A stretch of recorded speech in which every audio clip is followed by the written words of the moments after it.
I'm also jealous of the onion rings. Oh, you have onion rings. Everyone just eats onion rings for the day. Just like, how?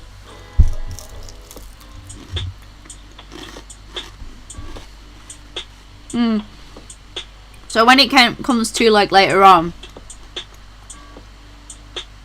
you have no respawn.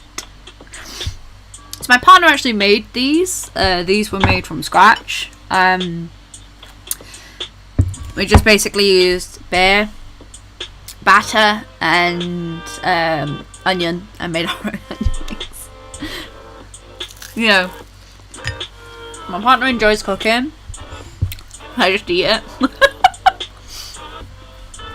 Okay, so say the hair is tied up like so with a bun. Let's just make sure that we do. Oh, mac and cheese though. Raised bun. Just give me the mac and cheese. The halter neckline, yeah. So thinking like, if we were to, guys, she's not quite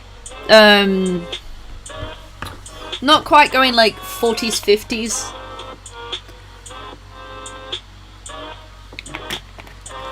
That's it, pick them up and show me, and I have none.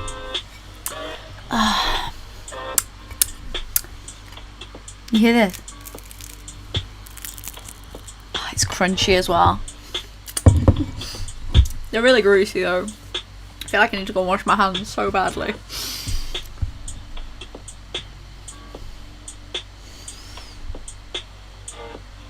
So if I were to clean that up,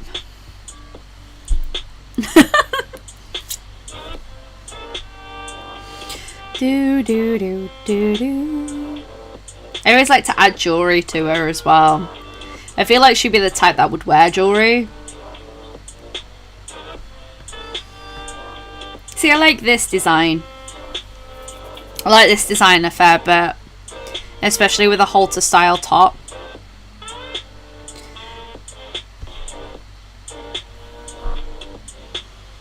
She's trying to, she knows that no bra is comfort. She just doesn't wear a bra. Yeah. Where would she?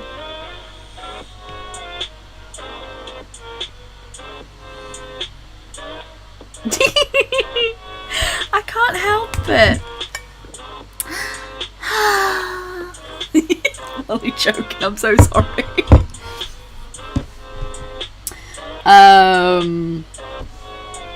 So if we were to do, say, this again, what would I fix? Okay, so I really like the idea of like her hair being off her face.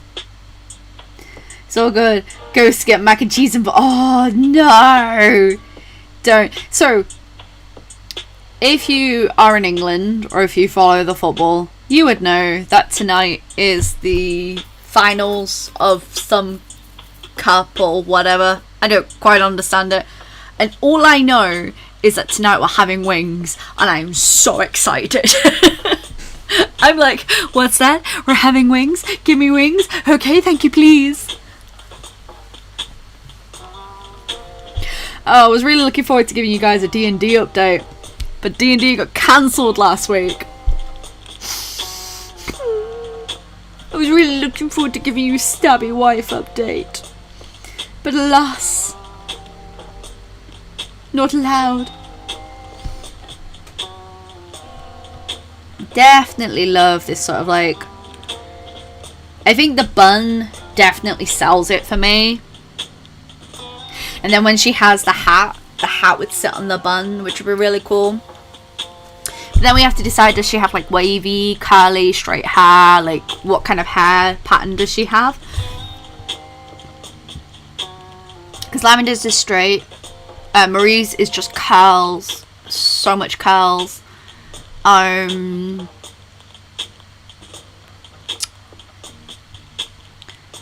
Willow's is sort of straight. And I know that Freya's, she often has it in pigtails and it's slightly curly. So it's just trying to think. Hat pin. Let's keep on bun. Ooh, so she could have like a pin that's in her hair.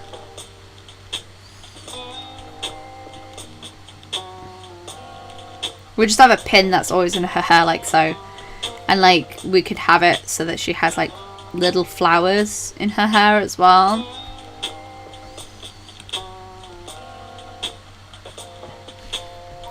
I like how we literally went from this design to this design.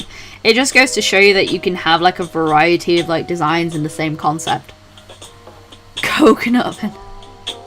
Beach waves, yes. Coils, so like just like full on. Yeah, we could do that. We'll do one with her hair down as well so that we can see what she would look like with her hair down. Because I'm really loving this concept so far. That's why it's up. Would you like me to give her... Let's have a look. It would make sense if it was a straw. You know, because she makes drinks. No. Maybe it's just like a watermelon on the end. No, I don't know. Just a frog like this.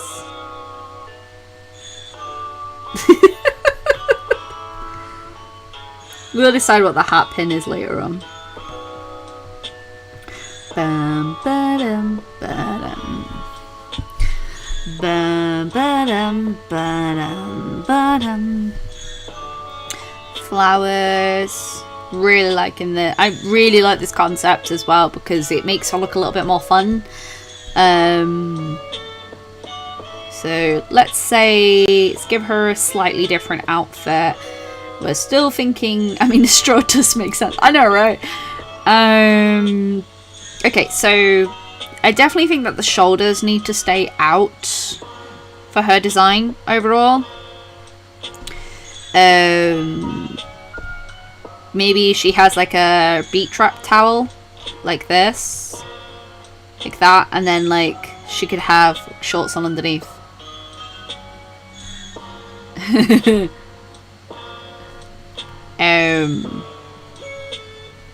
So if we were to do like say like, you know, like a wrap that goes round. Yeah, mature but not old. The paper parasol things that they put in cocktails. Just like a little ding. Just shades that one design of hair.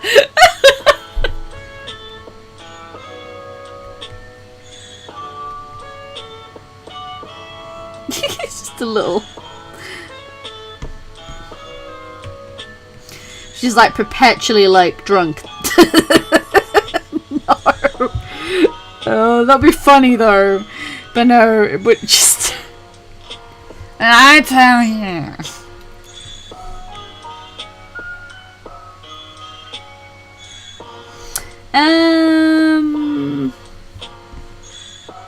Fantasy cast, go where all your dreams come true.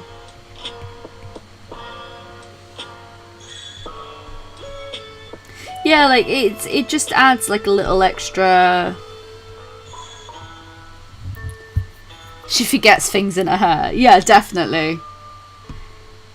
Yeah, because like this, we're trying to give that sort of like concept of like I own like a beach cabana sort of style thing, but at the same time, she's also quite a hardy person, so we want to give that sort of, you know, cute concept about it, as well, because we don't want to go too far into the realms of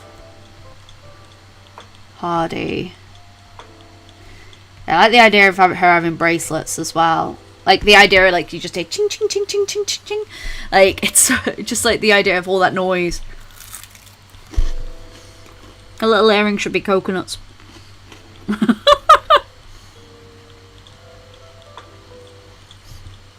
One day a straw and an umbrella and a twig. It sounds like a really bad joke. Okay. Alright.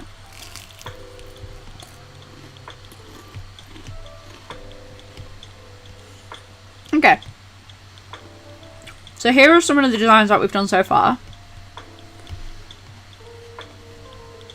So, what do we like about some of these designs, and what do we dislike about some of these designs? Because this is where I go through like the sort of like design territory of like what works and what doesn't work. Hair shorter is much easier to deal with, 100%. It's one of the reasons why I've gone from long to short so many times. It's just because dealing with longer hair can be very stressful sometimes, I find. Let's move you over a bit. Now what am I doing?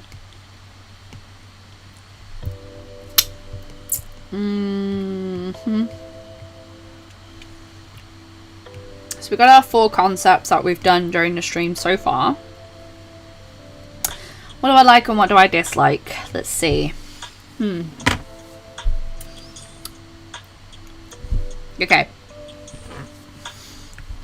What I'm going to do is I'm going to bring these up here.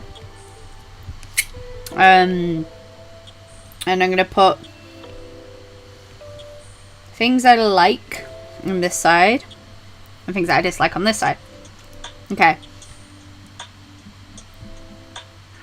Oh no! Oh, thank you, December. Hello there. Hello there. Hello, Retro Bit. It's been a long time, baby.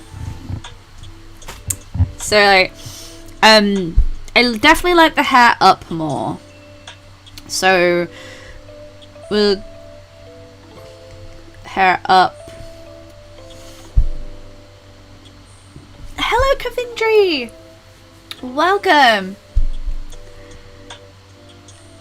Yeah, I like the fact that the dungarees do look ready to climb. Hair up is a plus. I think she would definitely have more than one outfit, because, you know, who doesn't have more than one outfit? I mean, I can't really speak. I'm wearing the same thing that I did last stream, but, you know, it's nice to see you too. What are you up to? You watching me? It's been so long. It has been so long. I miss seeing you at Comic-Con so much. I miss coming to spend time with you. You.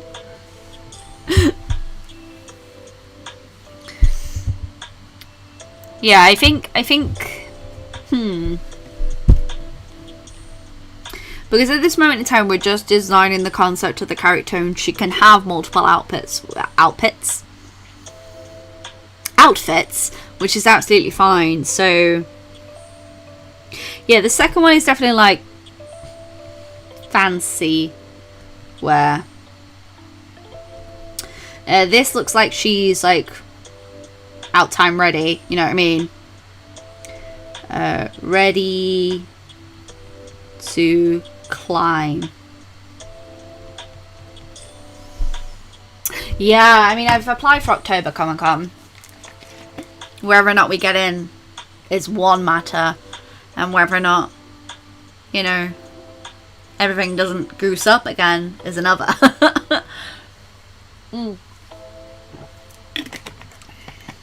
Yeah, I'm not holding my breath either. Yeah, like if there was a summer, if there was like a ball, she would definitely go in a cute outfit. 100%. Definitely have like, has to have the party umbrella all the time. That's how you know it's a party. Combo 1 and 3, halter top with dungarees. Yeah, I mean that could work. So we combine in. So we've got 1, 2, 3, and 4. I think 4 steps into, you know, like, this is gonna sound like such a stereotype, but you know, like if you've watched K-dramas or anything like that, like very typically the old person, like grandma, like this outfit, I feel like number 4 steps into like Korean grandma territory, because you've got like the big hat with the like floral pants and stuff like that. So that definitely definitely steps into that for me. That's what it reminds me of, like, or like Korean mum territory. If you watch the K-dramas, like I have, like they always have like this they have these like sort of stereotypes in like certain like fashions that they do for like older generations, and that's what it steps into for me. Giant Japanese folding plan with sunflowers. Oh my god, yes. The new system is definitely it's definitely a different kind of nail biting. It's interesting, isn't it? Yeah, so like if we were to do like the halter style under the dungarees, it would look like as if she was like ready to go swimming in it. I feel like if she was, it would be her swimming outfit definitely would be like a halter top with leggings. But anyway, okay. Right, so let's have a look. And I can't paste anything. No. Okay, that's fine. That's fine. Okay, so I'm going to take different things from what I like. I'm going to take this head, copy and paste. Layer's empty. Okay, I'm going to copy and then paste that because we like that head. We liked this body, but we wanted the halter top, so we'll just do that. So give me a sec. Copy and paste. Oh, have I done the wrong layer again? I have done the wrong layer. One sec. Copy and then paste. And then we can just move that over to here. And then we'll just swap that top with a halter top. So let's just do that. And then it's a halter. The only thing that you do have is because the dungarees already have strap theirs. Don't forget the Crocs. I mean, we could definitely do the Crocs.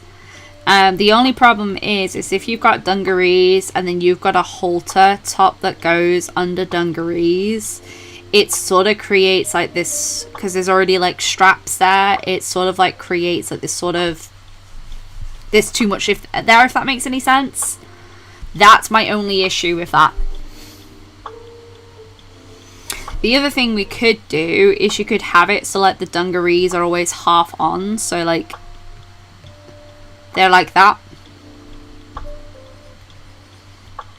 Not that you can see that very well, but so say if she's got the halter style top on, like the dungarees are like sort of like half flopped down. That's another thing that you could do. So then it doesn't like mishmash too much on here, because if you've got like straps that are going up here and then you're wearing a strapped top underneath, it sort of like hides the straps of the top that you're putting underneath. So then it creates like a weird like sort of choking dynamic for that top area. It looks, a lot of people it looks fine, but when you're drawing it, it's just, it feels like it's too many lines in the same direction, so you have to swap up those lines a little bit. And then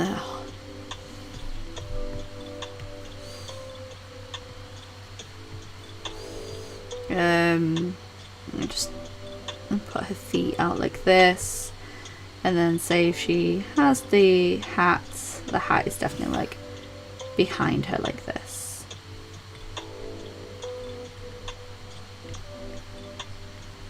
Like so. Like that. What if we move the front pocket and do a big side pocket so there's not too much way on top? Yeah, because the issue that you have, yet again, is don't matter what you do. If you're doing a halter top, which goes like this, right? And then you're adding straps on top of that halter neck, it's sort of like, I mean, you could do high-waisted shorts. So say if we were to remove all that entirely.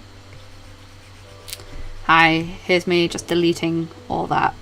And if you were to do like high-waisted shorts, so it was like this, and then do a halter top, that would give you less issues of like sort of having that clumping up here.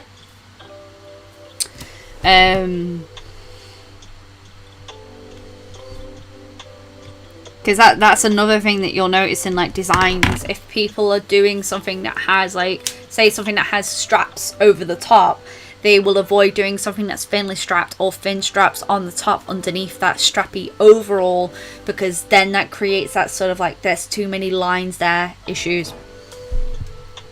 Oh, petals around the hat so it looks like a giant sunflower. I kind of love that. Okay. So say this is our main rough concept. And we want to do like the... So a really fun way to do like the back, let me show you. I'm going to copy and paste, and then we're just going to flip it horizontal like this, right? And then all we're going to do is literally just put everything so it looks backwards. So say this is our giant hat like this, and we've got like the hat center like that, and then the hand goes like this, and then this, because we are now backwards, goes like this, and then the bun goes on top. And that's my really quick way of doing like forwards and backwards, is you just like sort of like change like the... You got booty though! You sort of just like change, so instead of everything being forwards, everything is sort of backwards, kind of. And this is the quickest way to like sort of do something that is looking forward and looking back. Yeah, that's all you do. If you ever want to create like a back profile of a character, you just flip it and then erase some of the stuff to make it look like it's looking backwards. It's the quickest way to create like a back profile. Right? And then you just like fixing areas, so like instead of like this being forward, like you can see like how that foot was facing forward, it's now facing backwards. Big pockets on the butt like this. Yeah, so we could do it so like it looks like a flower. Like so, say if we were to do that. And then give it that sort of like rounded edge. So it's scalloped, so to speak. You can make it look like a flower. So we can give it like a flower hat. Which looks ready to work but also looks comfortable. Yes. So we've got two birds, one stone there. She's comfortable and she also looks like she's ready to work. And it's a beach. Yeah, it's a great tip, isn't it? Isn't it? It honestly, like when I realized that that's all you needed to do, it made character sheets so much easier.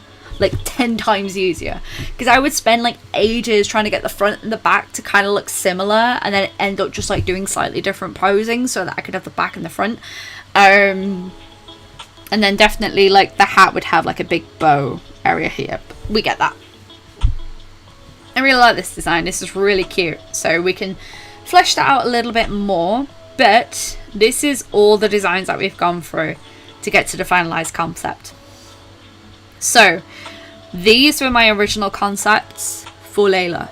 I knew roughly I wanted her to be a shorter character with a very much a mum style attitude, but still keeping like that youngness to her. And then these are designs that we've roughly gone through while drawing on stream. Sort of like looking at the original concepts and branching out a little bit more. And this is sort of like a final-ish design concept. I'm probably gonna like spruce this up a little bit more and go through the design. Would you work with sea life? I don't necessarily think that's her forte.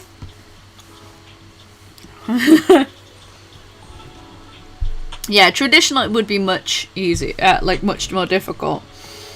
But if you were to like, the way that you could do it, so you could get your piece of paper, say, okay, this is something I'm kind of halfway doing. If you have your character, you could literally turn the piece of paper over, put a light box underneath, and then draw, like rough the concept down. And then once you've roughed the concept down, you have the back end of your character. You're just flipping it, essentially. It would have to be on a separate piece of paper, or it would have to be like on the new piece of paper where you're actually doing the turnaround on. But it means that you could play around a little bit more, and at least that you've got the flipped version of that character. Hi. Alright, so let's, now that we've got the riff concept, let's do some fine tuning. So, what brush am I using here? Syrup, that explains a lot. I'm going to use Studio Pen. Because Studio Pen's a little bit more, like, less. So I'll show you, like, this is Studio Pen in Procreate. It's really nice to use. And then this is Syrup, which is also really nice to use.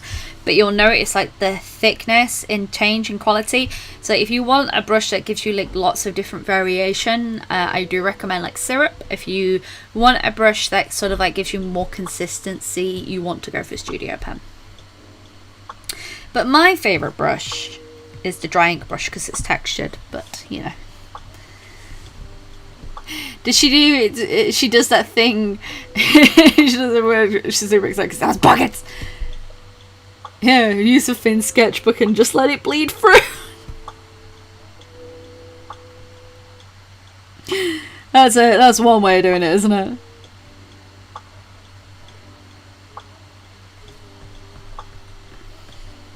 And we'll give her a nice chunky nose because none of my other characters have big noses. And I thought it was time to change that. Let's change those eyes though. I do not like those eyes for that.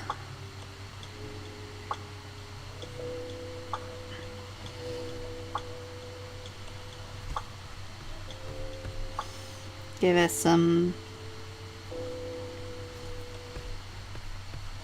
Sometimes I feel like when you're doing concepting though, I always sometimes feel like my sketch looks better in the end than the finalized one. But, you know, best tips. Liliana has the best tips for when it comes to flipping your character design. Yeah, so like, there's a few ways that you could do it traditionally. Another way you could do it actually is you could copy it on a piece of tracing paper and then like flip it and then just do that.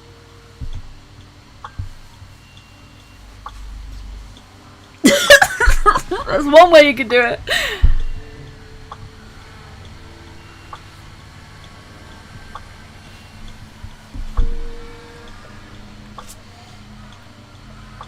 So like, I imagine that the hair that has like escaped from the bun is like all wispy and stuff. Yet again, we don't want this to be completely clean because we are just here to do a character design. We want to have a bit of fun with it.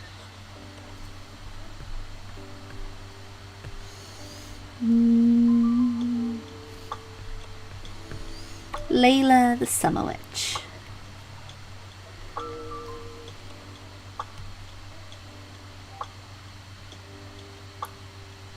She had a nose ring and didn't regret it. It just does. Just like has a nose ring like this. She'd have sick back tattoo.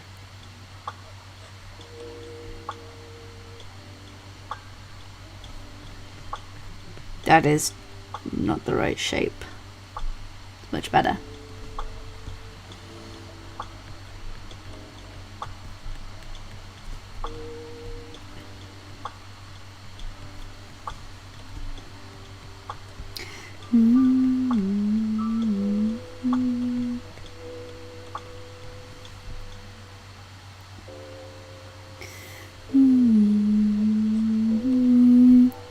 You've been killing it with those paper stars, Liliana. Like, oh. So, I've been, in the evenings, me and my partner have been playing Minecraft together. He got it so that we could, you know, play the game together and, like, build and stuff. Because they've added loads of new things and he's not played Minecraft for ages. So we've been playing it together on the Switch. I'm about to hang up the window. Yeah. Just gonna It's looking very goblin-esque at the moment. I don't know why. Is it the smile? Is the smile too wide? I mean, I have a nose stud, and I've had it since I was 18. And just because you hit a certain age doesn't mean that you can't wear certain things anymore.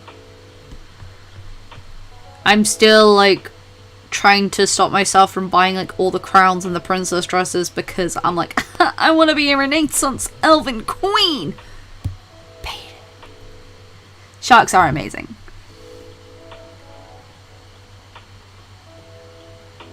My mom always had a nose ring.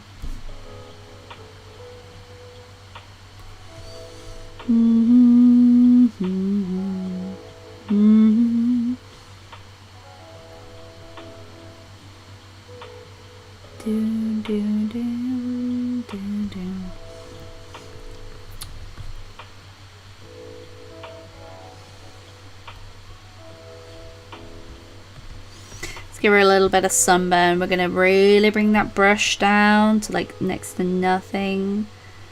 That's still not thin enough. Where is the pencil? The pencil is going to be the one I'm going to need. Ready. And then it's just going to give us that gorgeous textured line that we're after.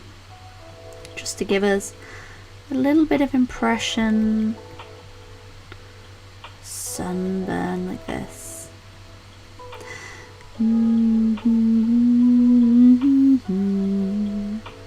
Next, my goblin ears go really long. I do goblin ears like bat ears. There you are. Gives us more of a sunburnt vibe. This is a gorgeous pencil brush called 6B. I actually use the pencil sometimes for lining just because I really like them.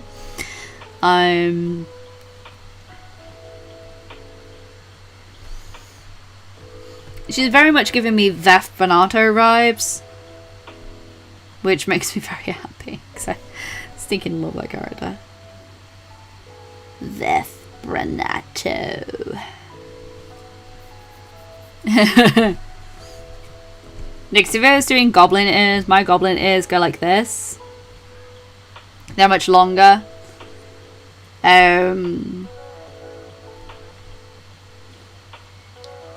Makes it, they look very bat-like right now, which is kind of cute.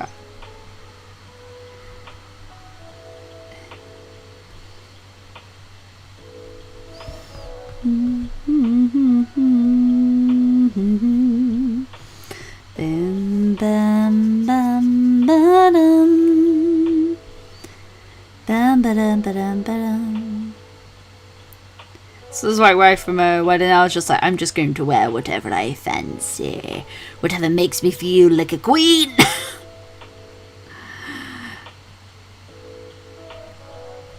Dun, dun, dun, dun, dun. What are we listening to?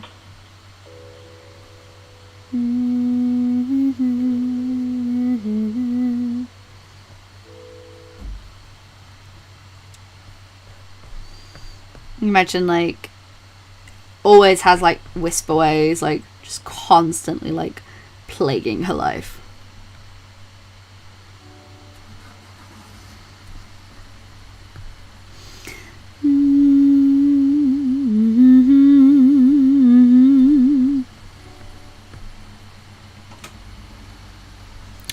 Madame. Oh, there's a very sleepy Bella behind me. Oh, so cute. Yes. Yes. Oh, pretty. Oh, pretty. Oh, pretty.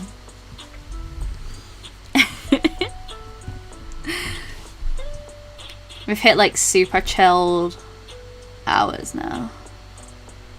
Yes. Oh, look, it's my hair. It's just a life of its own.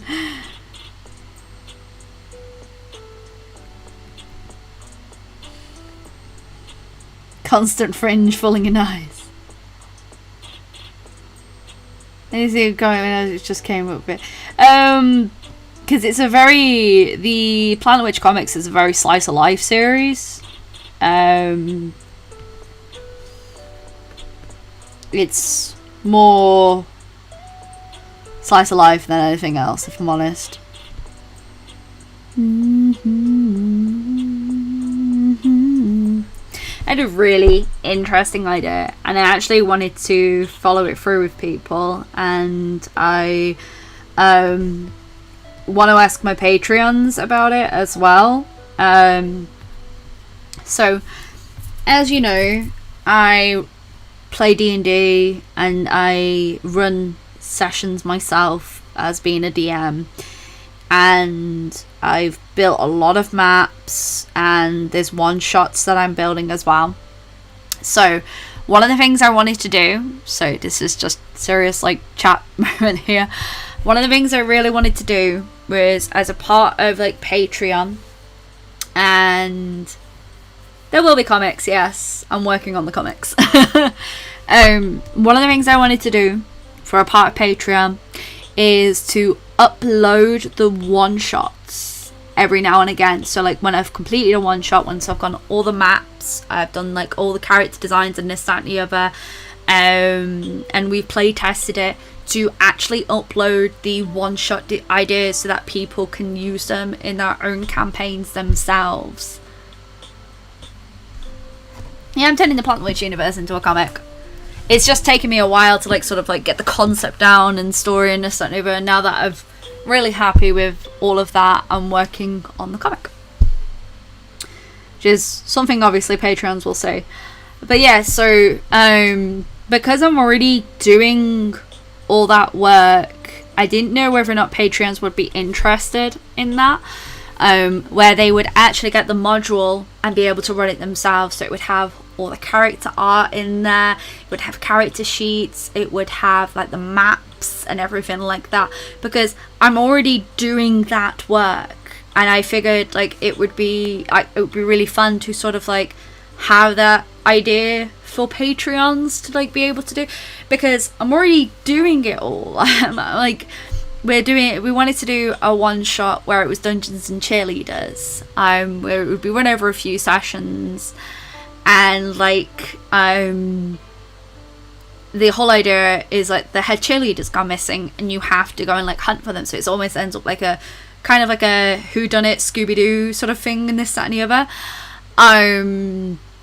And the other one is Team B's mystery machine, and Team B in the world that I've already built are like sort of like a police force that exists exclusively on like the party island, and they are so incompetent, it's ridiculous. And I wanted to do like a one shot where it's like just called Team B Shenanigans, because we had like a whole story plot point where one of the pirates who's in the crew wanted to go and like try and convince the police force like that there was this really bad guy around, and like they had to go and investigate it, but it was all just to big himself up because he just wanted more shenanigans. And like these guys kind of look, I don't know, that's what I said, innit?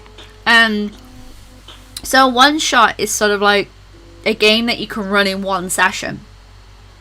So the whole idea is that you can take these concepts, you already have the sheets made, you already have the characters, and you can run it in one session, or you can run it over several sessions. And the whole point is it's just like a little like moment that people can use, because like I said, I've already built the maps, I'm already building maps, I'm already making art, I'm already doing character sheets, I'm already doing all this. So I thought maybe, you know, I didn't know whether or not Patreons would be interested in that, because I'm doing a lot of stuff for D&D anyway, and I didn't know whether or not like people would be interested in like me, you know, giving that information to you. I'm probably gonna like I'm gonna do a post and ask Patreons about it, because like it wouldn't be a monthly sort of thing, it'd be like every now and again when I finished all the work for it, being able to upload it as a module so that people can use it to either run their own one-shots or their own campaigns, just based on a small expert.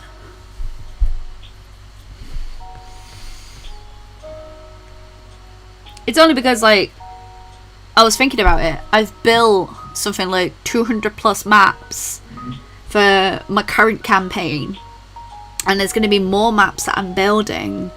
And I was just thinking, well, if I'm already doing that work for it, I might as well give that to Patreon so that they can then use that in their own thing. Because another thing I'm doing is next week there's a video coming out where I've done like some tiefling designs, and I'm gonna give that art to Patreon so that they can use that as our own characters in D&D if they wanted to, so that then they've already got some tiefling art for their characters.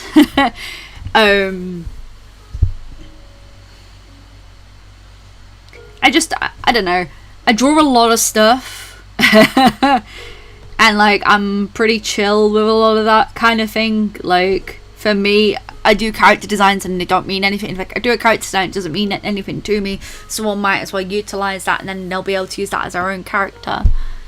So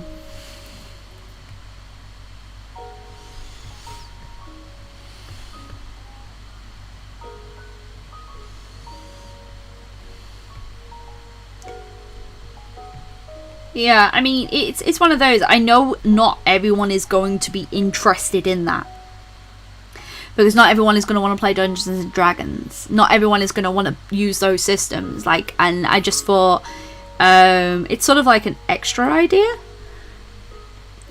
Sounds really neat. Thank you.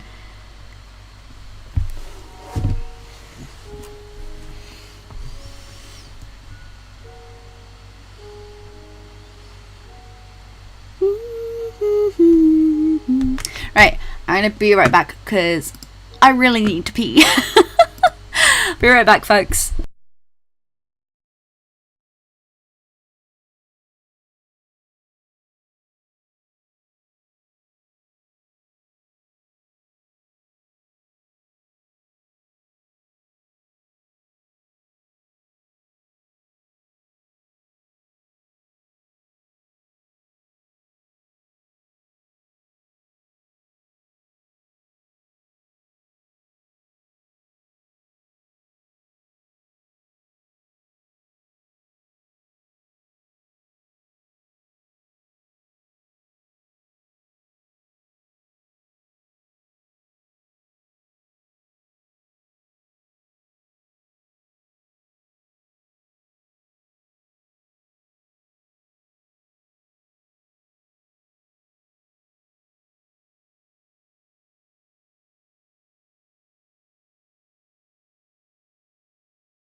Still muted. Damn it.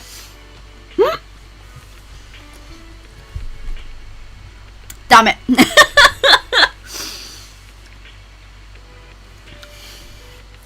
Gosh darn it.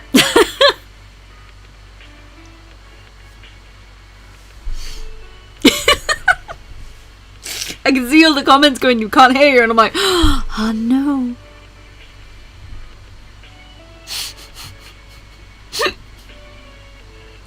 Was going on a rant then, wasn't I?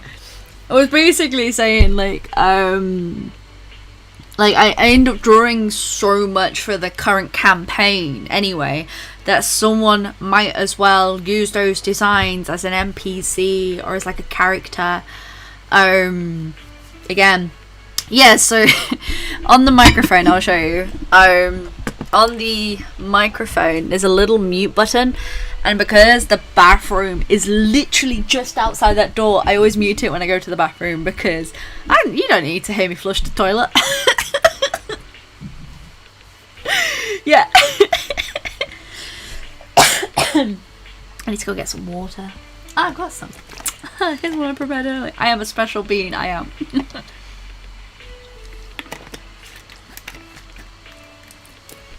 You have something like, in the current campaign, there are something like 200 plus NPCs that I've made, and I've drawn art for about 50% of them. And it's like, well, I'm only doing this because it's for my own benefit and it's for the players. Like, there's, you know, no one else is going to see this. So I might as well, like, sort of compile those together and then, like, let Patreons be able to use those in their own games, or they could utilize that as their own character, because other than that, these characters, they're just NPCs in my campaign. I'm a special bean. I'm a baked bean. I'm a butter bean, because I'm always buttering you up. Yeah, her face is very round. I do like that though.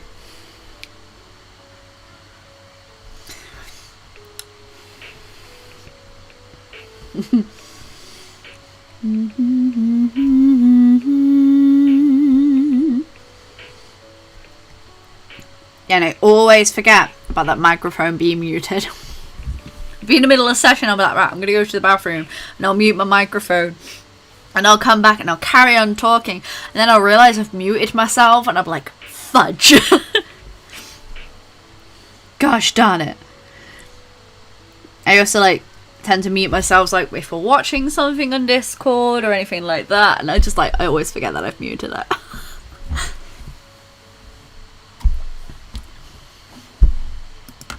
But yeah, it was just one of those. It's like I think about stuff like that, and I'm like, well, I don't know if Patreons would be interested in stuff like that,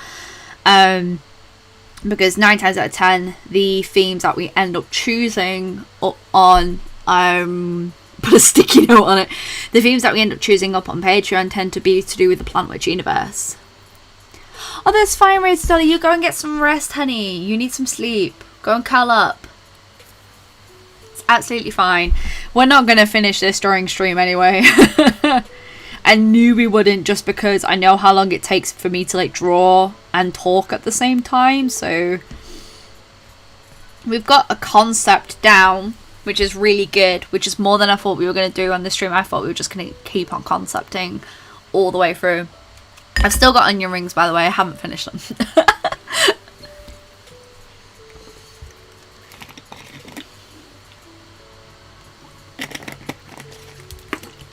Has anyone seen Luca? Yes, I have seen Luca.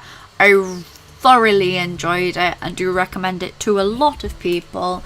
If you do have access to Disney Plus, please watch it. And I really want the art book, but I've already spent my budget for the next 2 months, so I can't. Because I pre-ordered Skyward Sword and the Amiibo. Because I have no chill.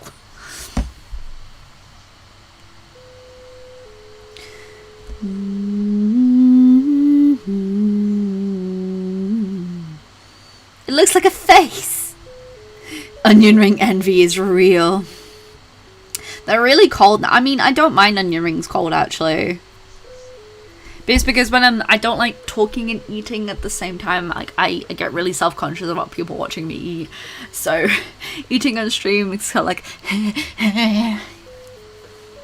I just want to do Lucas Sonas. Yes! Oh my gosh. Should we all draw Lucas Sonas? I mean, I've already got my video for this week sorted, kind of. Which we've got 20 minutes left of the stream, actually.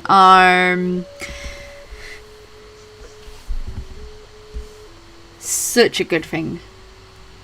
Right? They're really good onion rings. The partner just decided he wanted to make it for a while. Sealing some cake, but your mum was making coffee. Oh, jealous. Cake, though. Oh. I had some scones yesterday with some tea. British sounding am I. I had some scones with some tea. Clearly not into getting into mukbangs. Like, I just don't like people watching me eat, if that makes any sense. It always makes me very self-conscious. Yes, I know I haven't done the line art. Because I've talked too much during the stream. It'll take me a while. It takes me ages to do line art anyway.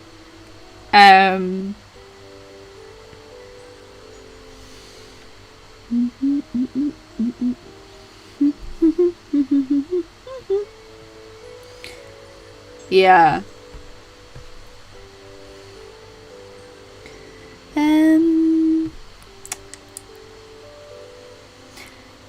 Oh. Cream or jam? It's always jam first before the cream. Because if you put jam on top of cream, it sort of like layers it weird. Scones. Yeah, I never get as much done during streams as I want to. Mainly because like when I'm drawing, I'm like by myself. I'm listening to podcasts. And, like I'm not really like having to like talking and drawing is very difficult, and I get distracted far too easily. I mean, we did do a lot of we did some concepting during the stream. We discussed ideas. So we did a lot during that. Unfortunately, though, we don't always tend to finish art during the stream. It's almost like during this, when we do these, it's sort of like depending on what I can get done during that day, because some days I get more done than others. Oh, happy birthday, Aurora! I hope you have an absolutely wonderful day, honestly. Yeah, I like when I'm like streaming, I find that the reason why you don't get as much work done during streaming is because I'm talking to you, I'm interacting with you, whereas like normally when I'm drawing, I'm in like the I'm in the zone, and like I have my podcasts on, I'm listening to stuff. Like I can procrastinate, but like line art always takes me the longest, if I'm honest, out of everything I'm doing. Colouring takes me the least amount of time. It's the line art, because I'm forever changing lines, and I'm very much looking forward to probably switching up. Oh gosh, I'm so tired today. Just like being in the zone and drawing, because I like, this is the thing, if I'm streaming and I'm not really talking, I don't find that as interesting for you guys, whereas if we're interacting and we're talking, it makes the stream a little bit more interesting to watch. So I like doing the sketch request streams so much, because they're very interactive, and we do get quite a bit done during those streams because they're just sketches. Whereas if it's finished artwork, there is no way it's getting finished during the stream, unless I do very long streams just dedicated to that artwork, but even then I can't guarantee it's going to get done. It's amazing that no one ever released a jam cream combo product for... Yeah, I'm really surprised about that. Like it, like where it's like a jam jar and you just like it on. Or it's a gun, like, you know those like you know, like the squirt bottles of ketchup, like you always see them like in American films where you've got one mustard, one ketchup. It's like one of those, but one's got jam and one's got cream inside it. Look at us inventing things. I bet you someone's done that. Like someone out there would have gone, do you know what we need in this world?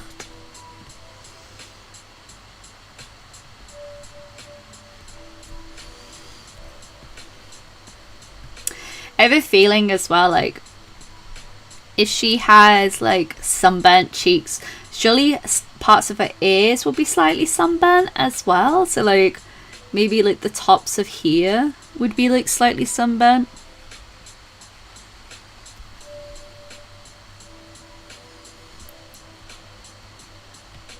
Oh, Aurora's adorable. Innovators. So I'm talking about.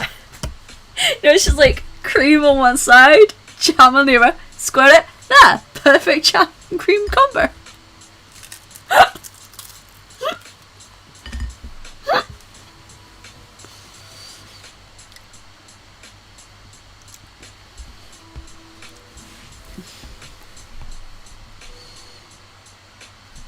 Now imagine this lovely lady riding on the back of a gigantic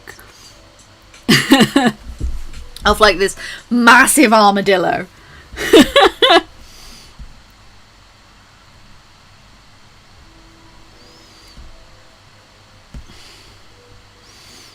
It just like, I just love it. You stole yourself a waffle. Oh, waffles though. Waffles are just lovely. I was just going to say they're really square pancakes, and then I realised no, they're not. They are fried slightly differently. I believe, anyway. I don't know. I'm not a waffle connoisseur. Excuse me, sir. Are you the waffle connoisseur? Yes. Yes, I am. Like those 2-part epoxy double strand. Yes! But one's jam, one's cream. Or as some Americans likes to call jam, jelly. Okay, so one's jelly and one's cream. You just get a bottle of squirty cream and a bottle of like squirty jam. Perfect scone. 10 out of 10.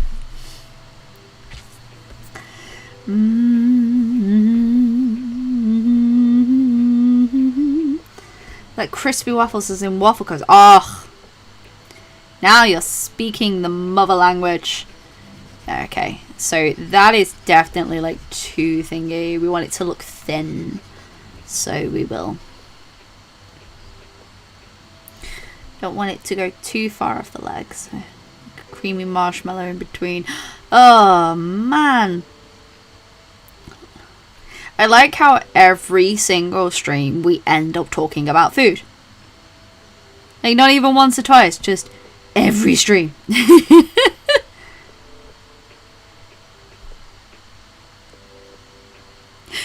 Just every stream. What do we want to talk about today? I know. Let's talk about the government. No. Food. Aha. Guess what, guys? It's a kitty. It's a kitty. She's a fluffy, fluffy, fluffy, fluffy kitty. Hi. Hi. Oh. Oh, she loves the squishies, don't you? Don't you? Oh. Hi, everyone. Hi. Oh, baby bell. Where'd it go? I'm covered in cat fur now. Love it! It's molting season as well for cats, and it's just like, oh, so good. Food is good. Yeah, food is good. Yeah. Stream is almost over. Yes. We're gonna finish at 5 past instead of like... Excuse me. Apologies. We're gonna finish at 5 past because I started a little bit later. First stream I've ever watched, I've learned a lesson. Make sure the food is near me so I'm not hungry. Yes. Yeah, look at the smaller bean. She's grooming herself now because I touched it. She's like, ugh, mother touched me. She is very fluffy. She's currently molting like crazy, so we have to brush her fur like constantly, don't we? Yes, we do. I'm loving this design, by the way. She's so cute. I'll make sure like that has got a bow behind her like this. Look at that. And oh my gosh, because we were going with the sunflower motifs, instead of having the sunflowers in her hair, guess what? Stream always turns to... I do try and stream every week. It depends on how my health is. Because because if you're new to me and everything, I have fibromyalgia, so some days are really good and some days are really bad. Been having a lot of really bad flare-ups lately. I was worried today I wasn't going to be able to, because it just zaps my energy like crazy. And some days I'm absolutely fine, but like it hurts to sit for extended periods of time, so I have to try and like get up and move as often as I can. So I try and stream every Sunday. It just totally depends on how my health is on that day. Does she like me? She actually really loves the brush. I don't have the brush on me, otherwise I'd show you. But she like she loves biting the brush. I'll have to get a clip for the vlog so you can see.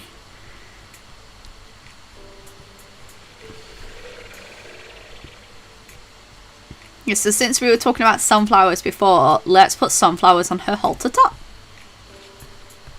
Then that way we can have all the fun sunflowers on her. And then it looks like that she's always like bikini ready and always work ready as well. She loves the brush. It's like, oh, you should see her when we get it out. She like runs towards it. Yes. Yeah, so like I do try and stream as often as I can. I try and stream like every Sunday, but the best place to keep up to date tends to be up on the Discord, because that's where I keep people updated with the streams and stuff. I'm trying to be very active, but it just depends. It depends on my health. 100% depends on my health. I mean, it doesn't help I'm eating onion rings, but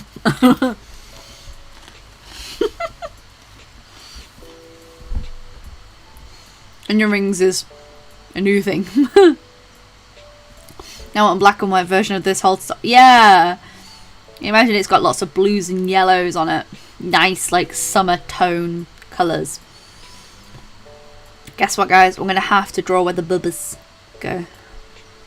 Look at this. Yeah? Here's a woman. I think she's the only Plant Witch character who has visible cleavage. Says a lot. Do colour variations of it.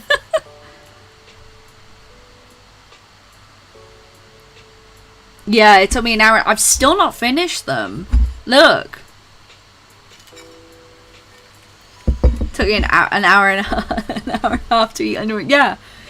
Like, it's one of those, because I'm on stream and because like I'm interacting with you guys. I don't really like showing myself eating, but it just makes more fun. And your rings are nom nom nom. They're really nice. They're very, very tasty.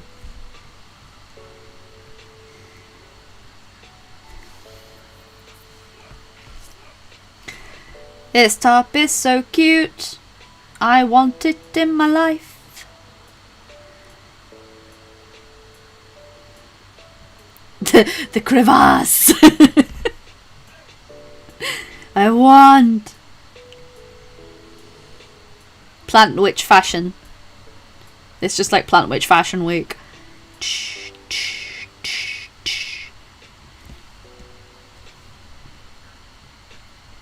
I don't tend to draw a lot of characters with visible cleavage, if I'm honest. The major exception to that is Isabella, my D&D character. Showing him off again. Yeah. And show you my onion rings. I would just like the idea that someone would pop into the stream and me just going, yes, I'm showing you my onion rings. Very passive aggressively. And I just love the idea that someone's come in and gone, she okay? I feel like she definitely needs a bracelet, so like we will put the, she still needs a sunflower here. Although, should it be a dragon fruit? Touching us with food. I have more food around me. I'm just not choosing to eat it. I have, basically, there's a small desk that's next to me, and it has like an array of snacks on it. And this is so, okay, because when I'm playing D&D, I like to snack, right?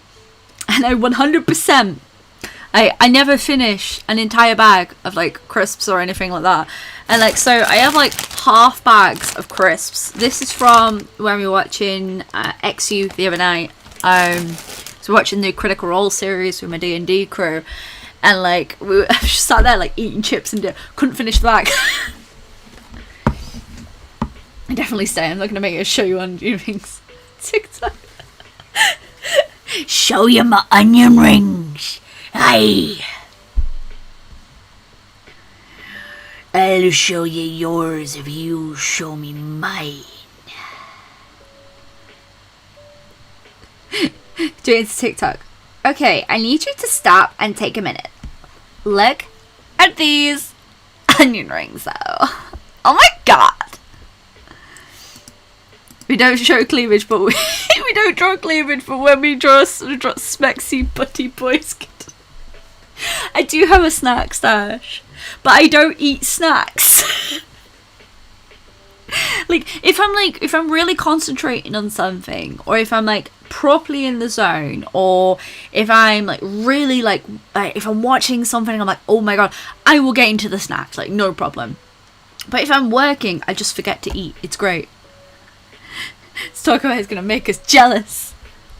I mean, I have some Skittles. These are the Pride Skittles. I've had these for about a week and a half, and I've still haven't finished like half of the bag. So many Skittles.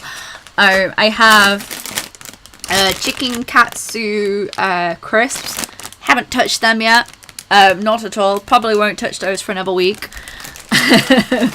I have a third of a bag of chorizo and red pepper tortillas, which is just crunchy chips, and I have that with dip, you know. I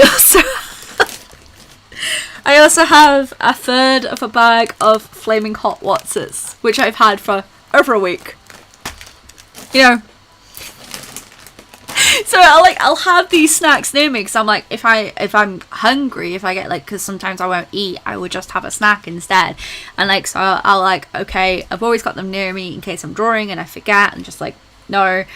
But oh god, no. Next stream, draw Disney characters from memory. Oh no, oh no. Okay, if we were to do that, we would have to have a moderator to be able to help. Definitely with that, but we could do that. Disney characters from memory. Ooh. Hopefully that go better than the Pokemon from memory.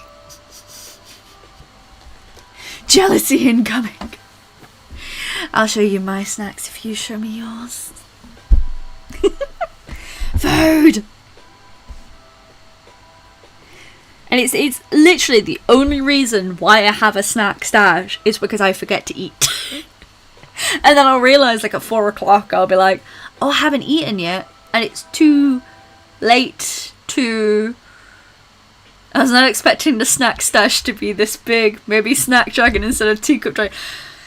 It's worse than that. I don't have any of the sweets near me, which is really good, because we have a sweet stash as well. But I don't... This is the thing. It's literally because I forget to eat. And because I forget to eat, I go, oh, I'm feeling snacky.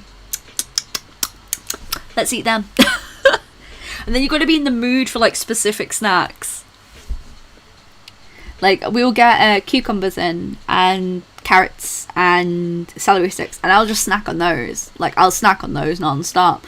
But then sometimes, like, you'll need something that's just not veg. For, like, 5 minutes, you're like... I just want some nasty chips, man, you know? Just have a tea stash. I have a tea stash as well. I have a lot of tea. I actually need to clean my tea cupboard out. Yeah. So, like, there is solid reasons as to why there is a snack stash. Because I genuinely forget to eat, and it's better to eat something rather than nothing. But, oh, it gets bad. And then I'm like, if we're out and about, I'll forget that we've got certain snacks in, so I'll just buy it. And it's like, And then I realise that I've already got it at home, so I end up with like 3 or 4 of the same types of snacks. And then realising like, oh, I didn't need to buy more of that. I forget to set alarms, like, yeah, or else it goes the whole day. See, I'm lucky because my partner, when he makes food, he'll normally, like, make food for me as well. Otherwise, I would just not eat. I would just completely forget to eat. Yeah, and then sometimes you just don't get hungry. And then you'll realize, like, oh, you need to eat something because you're shaky, and you need something that isn't, like, not like, because, like, sometimes I find, like, if you have, like, standard snacking foods, like, they don't quite hit the same spot as, like, a packet of crisps or something like that, because you're just like. But it's for the longest time the reason why I didn't have, like, any crisps or anything like that in the flat is just because I would just constantly be eating them. I just realised I haven't eaten if someone tells me, oh, my stomach starts revolting. So it's like, no! I need food! This is just a bottle I've been refilling with water. What I've been doing is, if we ever grab a drink, because it's been stupidly humid lately, if we grab a drink while we're out, I will just reuse the bottle again and again and put it in the fridge, because I will remember to drink then. If it's in one of these, I'll remember to drink. 23 hours without food and didn't realise. Yeah, I've done that. I've done that a few times.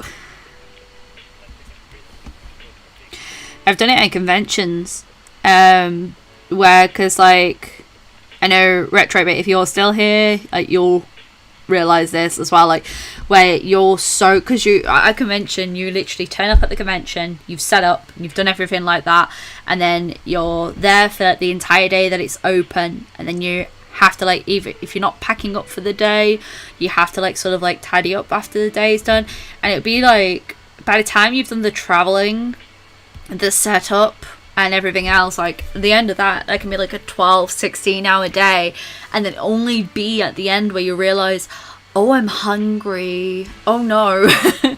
This is why we have, like, a snack section under the table, because in case I forget to eat, because I'm probably doing commissions at the table, I'm, like, constantly working while at the table, and I just completely forget to eat.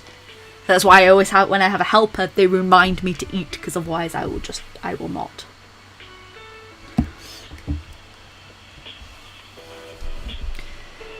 This hand is far too big, and I dislike it a lot. I guess conventions, you're so busy and adrenaline, you don't realise it. Yeah, that's pretty much it. It's literally because, like, you have those, like, long days, and you just will completely forget to eat, which is understandable. So that's why we decided to always constantly have, like, a bottle of water at the table, like a big bottle of water. We'll get a massive bottle of water just for the table, and we'll have, like, snacks just for the table, because otherwise you will forget to eat and drink. And when it gets humid at those events, oh boy. We had, for Comic-Con the last time we went, which was Comic-Con 2019, it was really humid in the hall, and so we had, you know, those USB powered, like, desk fans. We had those connected to, like, rechargeable battery blocks, you know, those that you charge your phone on, and, like, it was a lifesaver. How do you deal to the bathroom without a booth partner? You just have to hope that you have very, very nice neighbours and go, or just hold it in. That's what I do.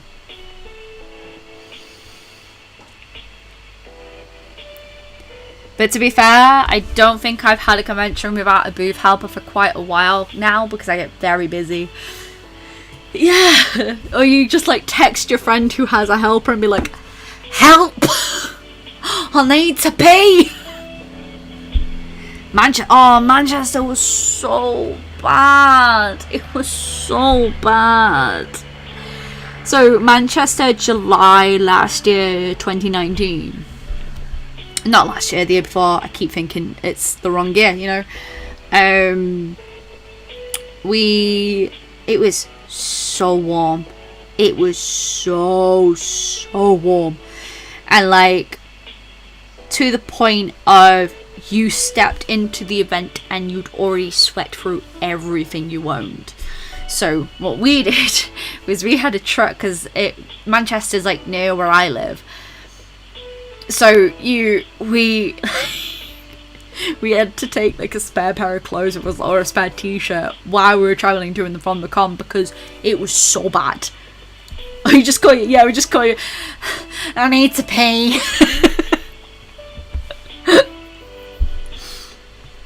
I mean, it's one of the good things about these events is that you eventually make friends, and then because you make friends at these events, you can have people that you can trust to like look after your table for a bit, because they know how your table works, what your stock's like, and how to sell to you. Booth buddy's the best. I've been designated a booth buddy a few times. You go in full convention. Yeah, you do. You eventually do. Because I do it all the time. Like, I see cosplayers where, like, they've nearly collapsed because they haven't eaten all day. And I'm like, no, you will take this sandwich because I've made far too many sandwiches. There's some places they have conventions that are just like massive tin ovens. Oh, they are. They're so bad. It's like, you go through and it's just, oh, it's so warm and so gross. And then you're like, why am I doing this to myself? And I don't deal with heat very well, you know, being a chunkier lady of the wider variety, you know, the larger than life variety. I just don't deal with heat at all. So the second it was like 1 degree warm, I'm like, no, get back, foul beast. Stay at their house, eat their knockoff Nando's. All the best for conference. Yes! The amount of you know what I'm going to say, don't you, Retro Bit? Cheesecake. Cheesecake. Cheesecake. So every time we do a convention, we always try and do like one meal all together, like us and the crew and everyone else, like always try and do like one meal if we can all together. If everyone's like staying nearby, or we'll try and book a place. And one Manchester Comic Con, we went to Nando's, because Nando's is really good at everyone can eat there. It has like a lot of like dietary stuff that a lot of people can eat. So like if you've got someone who has like in our group we have someone who's vegan, they've got vegan options there.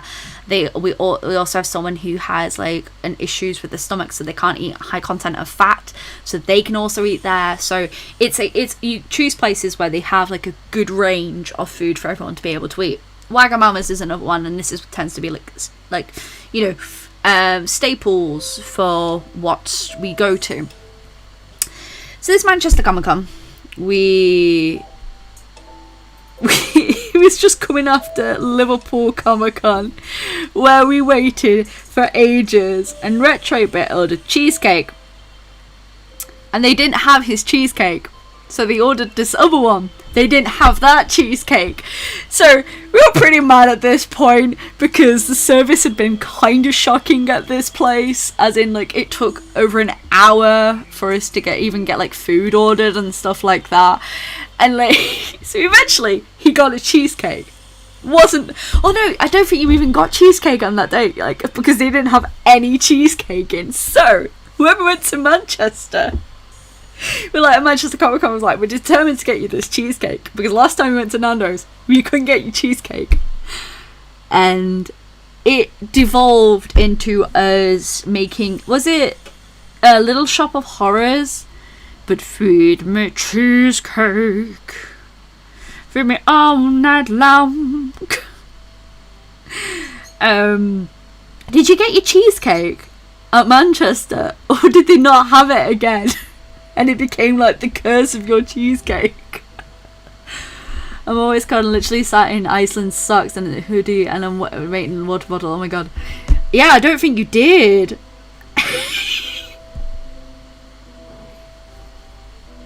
So like, you just gave up trying trying to get cheesecake. And so we went to Manchester and we were like trying to get you a cheesecake and they didn't have the first option. We were like, what is happening? It's like the curse of the cheesecake. I think eventually it was broken like one convention we went to where they eventually gave you the cheesecake. But oh my god, it was like one of those moments where we were like, it's a curse. So yeah, whenever we do conventions, we try and like do like this one like shared meal thing. And like the good thing is with Nando's is because not only is it really good for everyone's dietary things, it also takes large groups without bookings, which is really good considering that sometimes there can be like 20, 30 of us Manchester to Liverpool just for cheesecake. See, I'm not a fan of cheesecake, but I was so disappointed for you. I think I just had ice cream. Being out of cheesecake when you're effectively promised on the menu should be a crime. It should be. I think any pudding, if it's out of stock and like they don't have it in and it's on the menu, it's a crime. Oh my god. It's just so funny. You just never got your cheesecake. It was like a limited edition one as well, and you just really wanted to try it and they didn't have it. And I just remember like all of us being like, what? Was that the weekend that you were staying at mine, Liverpool? Or was that the weekend that we were Liverpool Comic Con?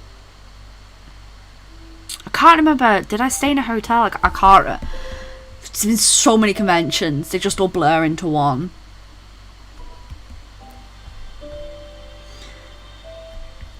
So you've stayed at mine for a few cons, and I've stayed at yours for a few cons. Not that we have the biggest places, but we do it. Definitely the best part of the meal if you've been waiting on it all that time. Yeah, because it was like the only thing that you were really looking forward to was this goddamn cheesecake. We didn't have it. Oh, I will never ever forget that.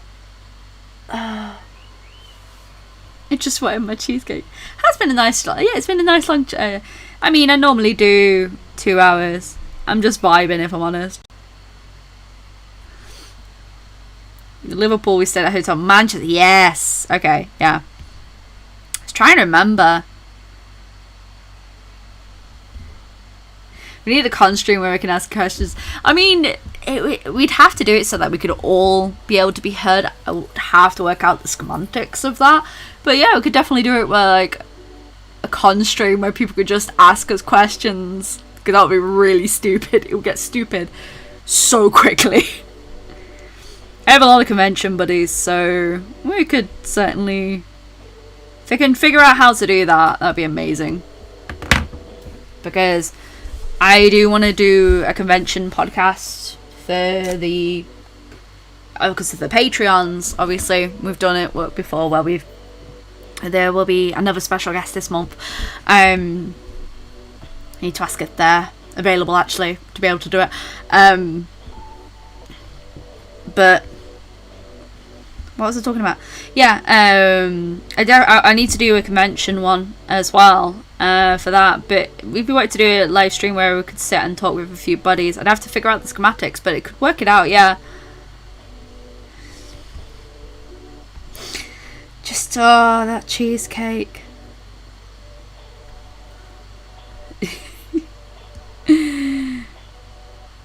Just ask us like all the questions. You could ask us like the most embarrassing part at a convention that's ever happened. Or like secrets of convention. Like one time, did you know I was asleep under my table at a convention? Private Discord calls, going to project their voice and stuff. Go do that. Happily guess, top bands with top tips on concept. Yeah, I mean, 100%.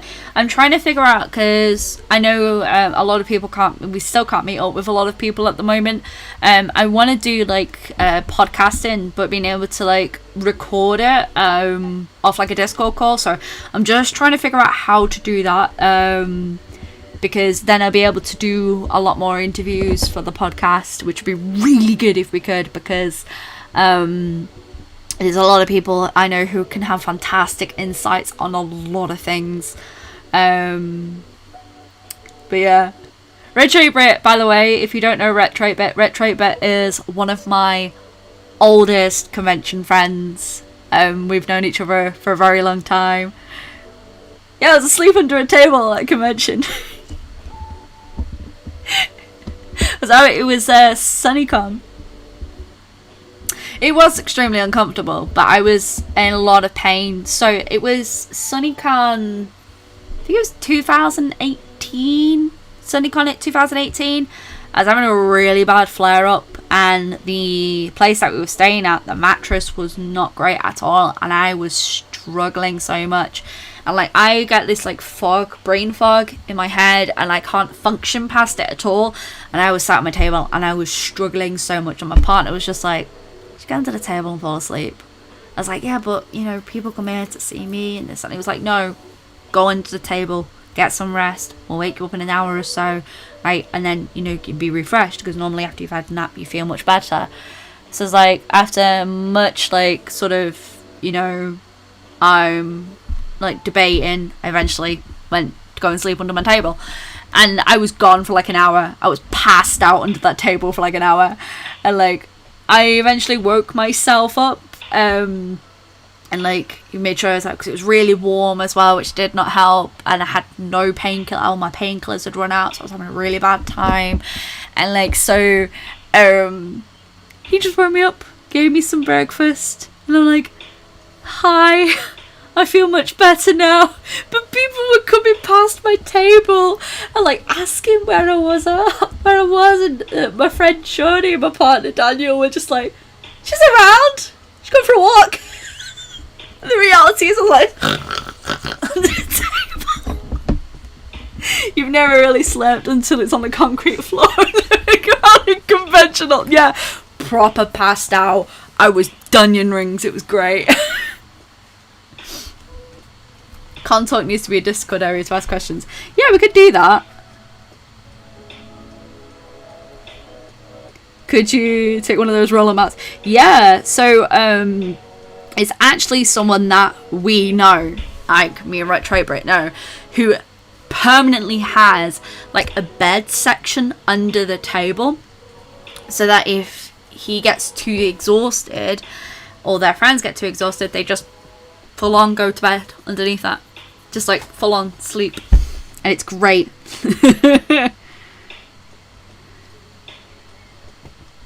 Yeah, honestly, it's just because like you've got to remember these convention hours, they are long, and like this is why I'm sort of dreading when conventions open up again, because I don't know how I'm gonna cope.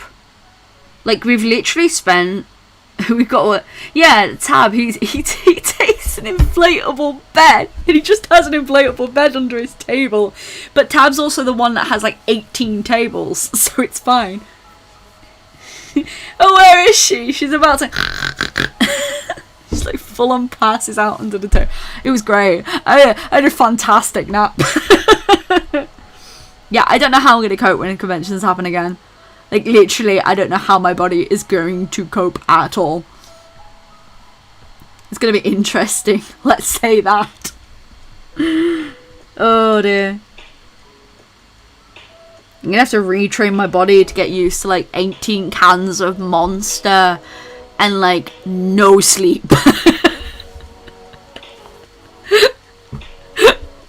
Just get my energy drinks, like...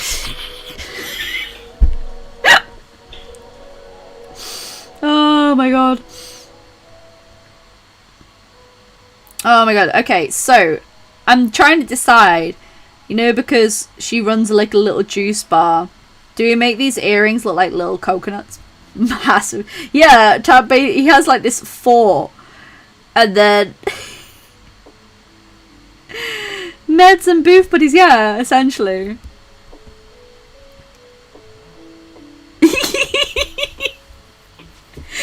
It's just like, I just put a sign on the table when she fell asleep next to the table in Liverpool. Oh, I remember that, because she was so tired. Hadn't she come like from, also worked like really late as well.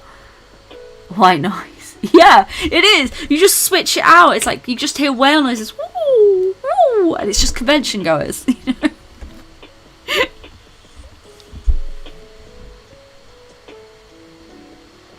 Yeah, because like sometimes like you forget how long those days are, and then like this is why you see so many people that are really poorly, specifically like artists and like convention and like traders.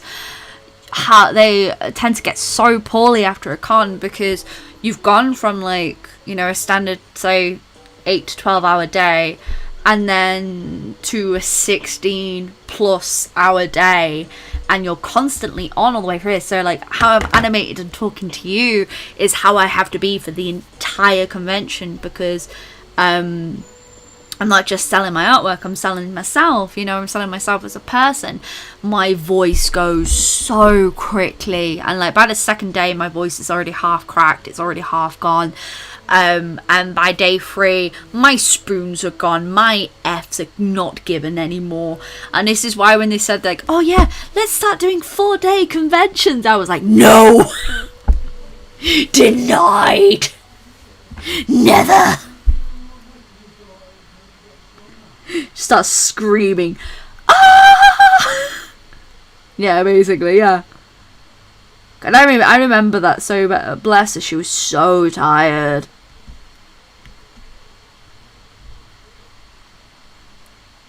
These earrings are so cute.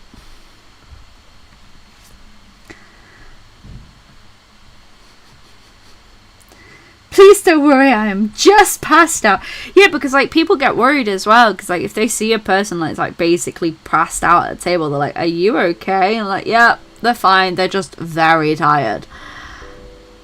And like most of the time, like, because people only see like the front end of it, they don't see the back end, so they don't see like you working all this time. And like the tables alone, I think the longest I ever took to set up my table was 3 hours. And that's just me going, I don't know if I... The quickest setup I ever did was 25 minutes. And I was so proud of myself for that. 4-day conventions. Only if you can't run 2 days of it. Sounds like conventions are not for me. I mean, it's one of those. Like, there are downsides to it, and there are good sides to it. We just came back to no, never. Gotta love conventions. Yeah, pretty much. That's absolutely fine, Liliana. Enjoy your food. She realised, like, it's like... it said it'd go at like 5 past. It's like, nah, we're talking conventions. Gotta stay now, boys. Yeah, conventions are like, it's one of those, like, it's heavy and it's a lot, but like the reward for me, I enjoy seeing people. I love like meeting people, like, you know, because I like putting names to faces to all of you lovely people who are like, you know, supporting me constantly. It's nice to actually be able to put your online names to your beautiful faces and actually get to see you in person. You know, that makes me very, very happy. I'm also a very cuddly person, so this is going to make the next, when conventions eventually do happen, I'm going to be like, but I really want to cuddle people. I like cuddling. I feel like the 4th day should be, I'm going to walk around day.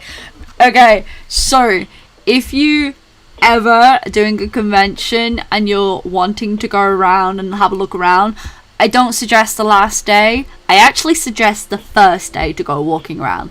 So you tend to find that the Saturdays of a convention are the busiest of an event.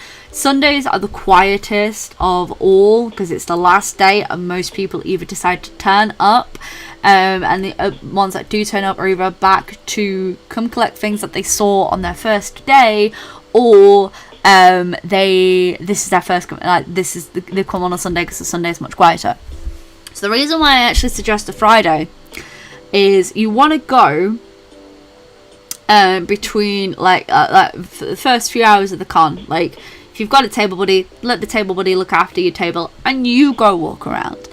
And the reason being is because there will be stuff that would have sold out by the end of the convention. So you always want to go around on the first day. Because the Saturday's going to be your busiest, and Sunday tends to be...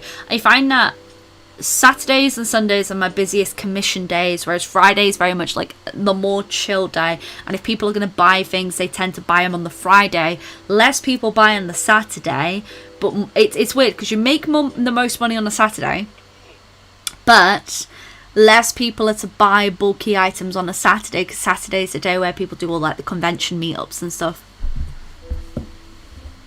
Oh my god, the bloody Critical Role meetups. I'm so excited. Let's find December 24th. Thank you so much for joining the stream. I've really had a lot of fun. Like, it's been really fun. And this is the design that we've got so far of Layla, our summer witch. It's very cute. You're going to have like lots of really bright colours, and these bright colours are going to look gorgeous against her skin tone as well, which I'm so excited to do. But I want to get the lines done before we start messing around with colour, really. See you later, December 24. Yeah, so if you want to look around, and if you want to get like a good view of the convention, the first day is always the best day to look around. Yeah, I'm the same, Shelby. I get really excited like meeting artists. I like seeing it. It sounds really weird because I know Retro Bit, you tend to be in the dealer section, because Retro Bit makes Perla bead items, and they end up in the dealer section, because where I am, which is Comic Village, which is no longer called Comic Village, it's Artist Alley. Very confusing because the rules have not changed, and it's still the same concept as Comic Village, so I don't understand why they've changed it, but I digress. And like, it's super interesting to see. Like, I just like going, if I go into the dealer section, I like seeing all the artists, because a lot of fan artists tend to be in dealer section in the UK, and it's just really nice to see like the amount of skills and just crafts. Yes. I have a video telling me good luck in art college, because oh, so gorgeous. It made me cry happily. I need a booth buddy so badly. Yeah, I would recommend, like, if you are doing a long convention, especially if it's a long event and you know it's going to be busy, get a booth buddy, because it helps make a convention like so much easier. Plus, when it's quiet, you always have someone to like jam off and bring your spirits up. We're not good enough for the Artist Alley. Craft! Just a giant word. Craft! No, have you seen the rules for Artist Alley though?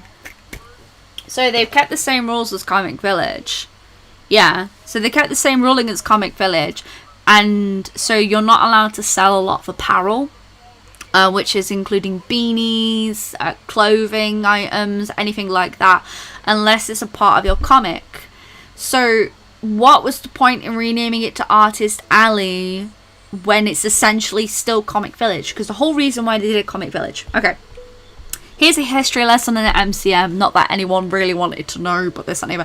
So MCM Comic Con is the biggest convention here in the UK. It's one of the biggest conventions, and they have a section called Comic Village. And in the section of Comic Village, before it got taken over by Reed Pop, who run like San Diego Comic Con, Emerald City Comic Con, all that jazz, Comic Village was heavily subsidized for people to be able to promote their own original materials. So that's why the tables were so heavily subsidized, because it's for people to promote their original material. So now Reed Pop have taken over.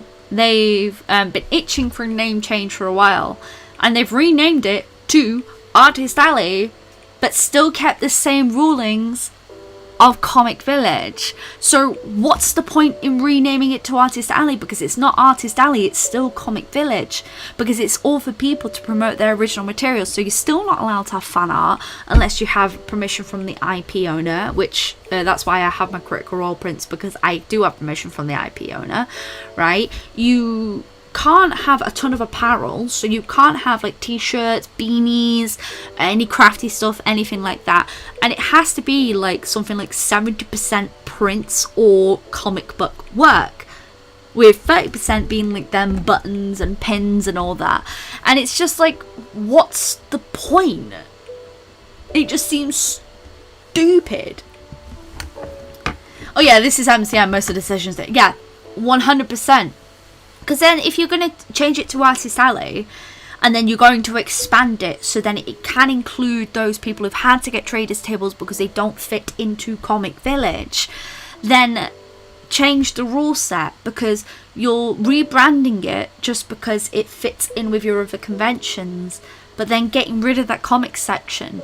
And a lot of people will be happy, because a lot of people who do Comic Village don't have comics, and it never really made sense to me, like, if you didn't have a comic then you weren't in Comic Village. And I have a comic, like, you know, I used to do comic work for MCM London, like I did a lot of work for them a while ago, so like it makes sense for the to sort of like do that. But then it's just like, why? Like it makes no sense to me. If you're going to rebrand it, then change the rules for it, because then it's not Artist Alley, it's just Comic Village. You've just rebranded it so that it can fit in with your other conventions. It makes no sense.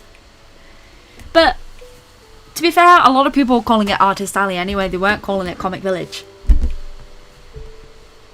But then it confuses people that you've got artists in traders. You've got people in traders because they weren't allowed to be accepted in the Comic Village because of the rulings. But then people will be like, well, where's this artist? And I'll be like, I don't know. They're in the traders somewhere.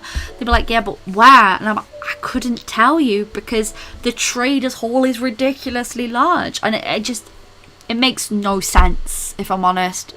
Like, if they're going to do it, like, the way they should do it is they should have, like, an artist.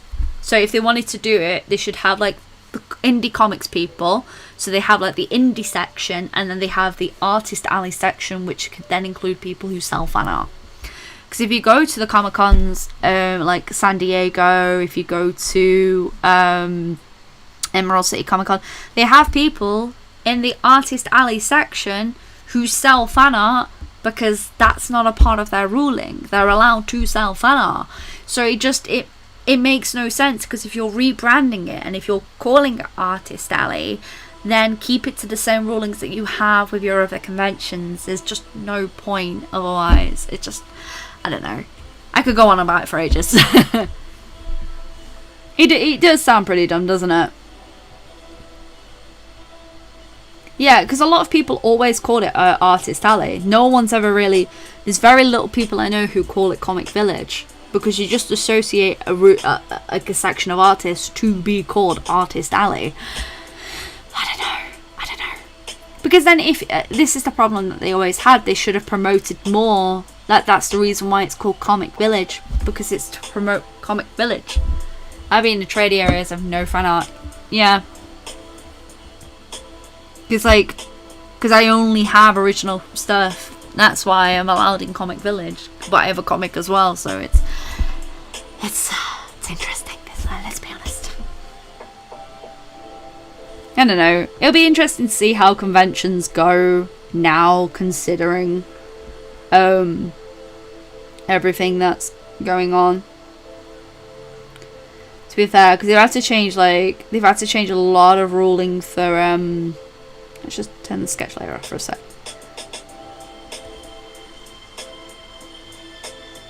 Yeah, don't miss the bureaucracy of Artist Alley. Yeah, it's a lot. It's a lot. I only know about it because, like, I've been trying to keep up to date with it as much as possible. Like, but it's just, it's a lot, isn't it?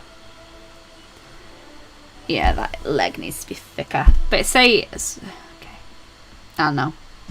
If we were to do a nice warm colour for a skin tone, it wouldn't quite be that. That'd be sunburn area. Be more. Let's not go to that. Let's go to discs. So I'm gonna classic. Let's just warm up that tone a little bit. So is that too? That's too dark now. Just bring that down to that.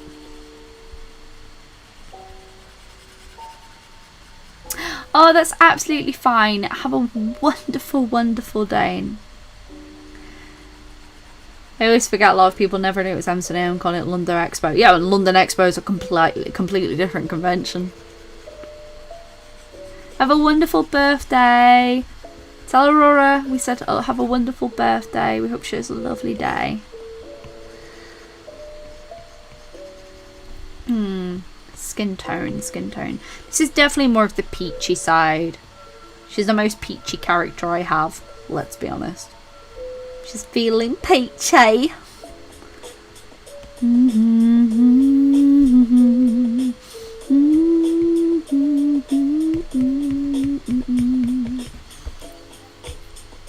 Yeah, we won't be going on for much longer. I know I said that earlier, but I'm starting to feel rather sleepy.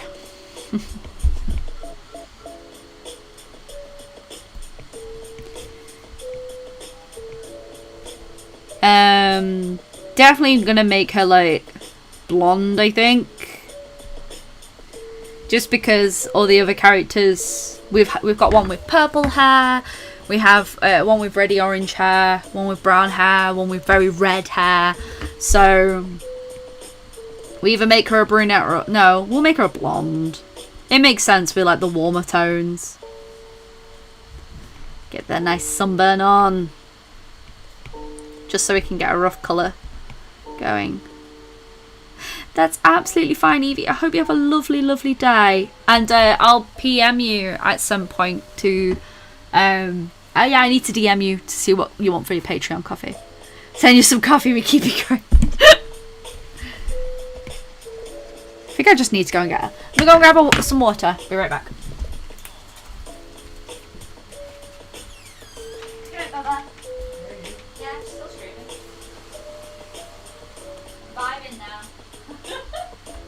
Vibing. What are you doing? Playing FIFA. Sounds like FIFA. Love you.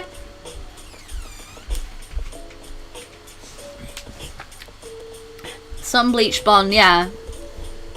I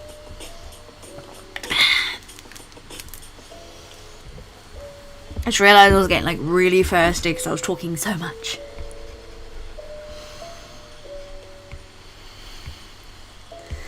I love like, well, to keep this like really cute like sunburn-esque moment going on. I mean, she is always, yeah, she's always out in the sun, so it makes sense.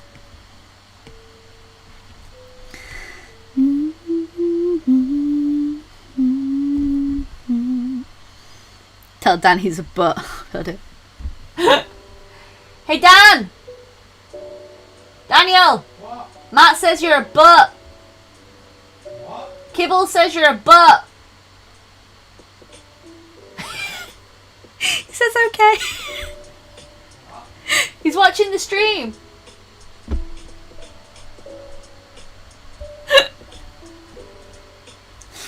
Why are you still streaming? Yeah, I'm still streaming. Oh. Kibble says you're a butt. I know. He says I know. Love you. I was just vibing. I was enjoying it, so I just decided to carry on going. Go for it. No, not that I will do, because I can feel my voice starting to go. So I'm probably going to call it at like 5. Yeah, I'll call it at 5. Went for an extra hour, did nothing.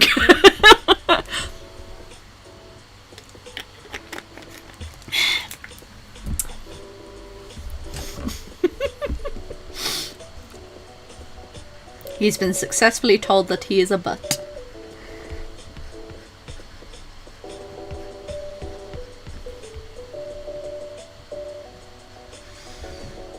We paid off a bit more of the wedding this weekend because we have to pay it off in installments. And I'm so excited. It's gonna be a good wedding. He knows you love him, really.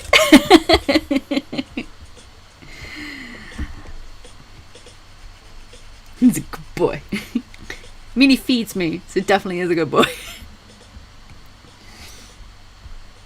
I think the shoulders are just a tad too high, so we're just gonna tweak that a little bit.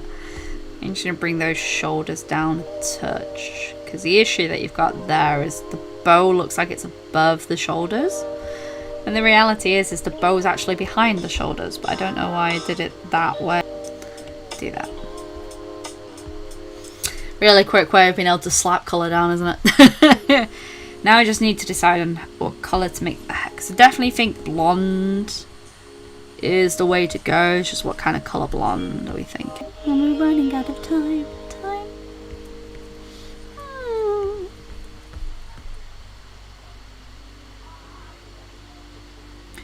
Yeah, because I'll add the hat on a separate layer, so that then we've got a look of the character without the hat and with the hat, because that looks really good for when you're doing character sheets, because then you've got like more than one design.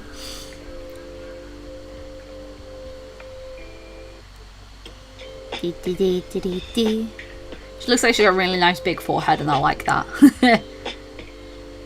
She definitely looks like older than the other characters, which I'm very happy about, because that's what I wanted to achieve, which makes me very happy.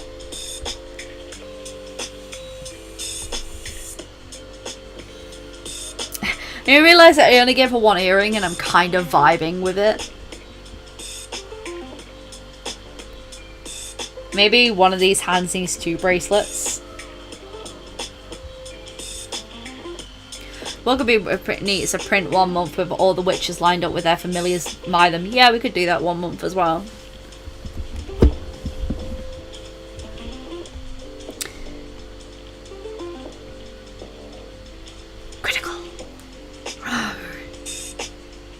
The adventure begins.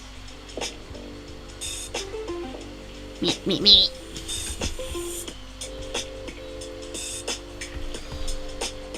Beady beady beady bim bim bim bim.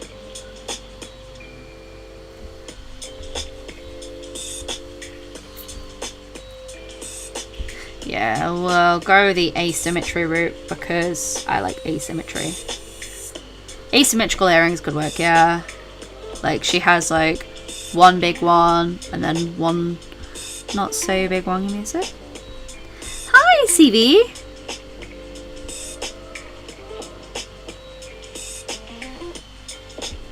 I mean, definitely like I love asymmetry, so we can do that.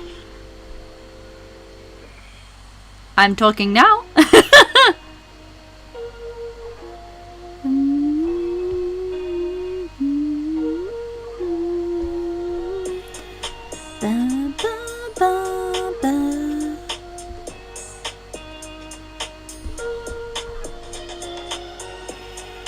Bum bum bum bum bum bum bum bum. We have 2 bracelets on one arm and one on that, and the big earring on one side and the smaller earring on the other. Asymmetry, man, always looks good.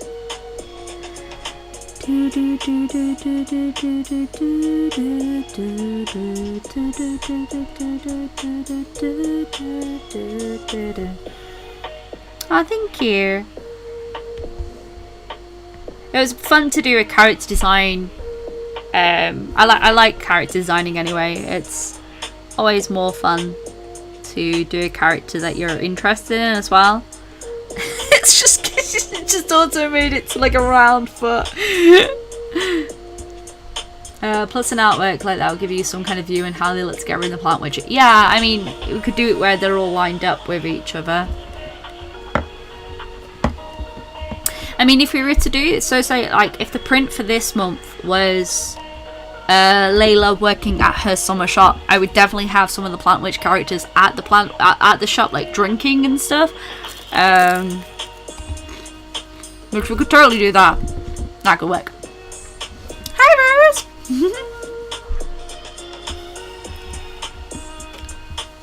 do this more often. I do actually do this a lot in my own time. I just don't do it a lot on stream because I sometimes I know that I don't talk a lot when I'm drawing sometimes, so it's not always interesting. I'm gonna cheat a little because CBA.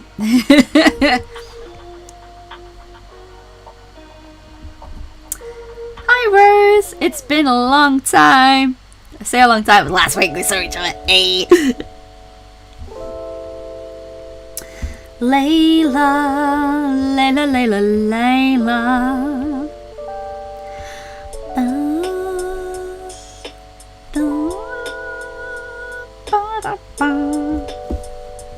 Yeah, because at this point we're just trying to get like the finalized design down, and then I'll be happy.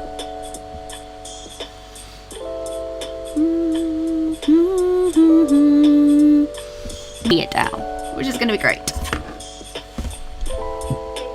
Yeah, you got some like handmade watercolors, didn't you? I'm so jealous. Okay, so she's got lovely blonde hair. It's nighttime here. Oh gosh.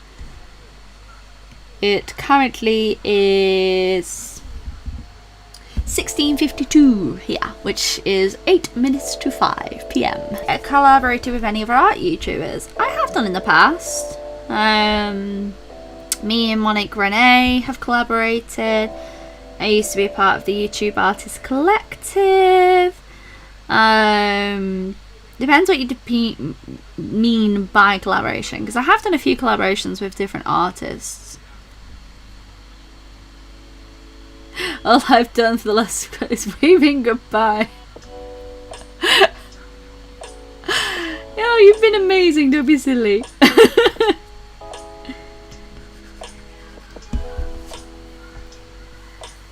I just want to slosh some colours down. Let's give it nice blue eyes like the ocean.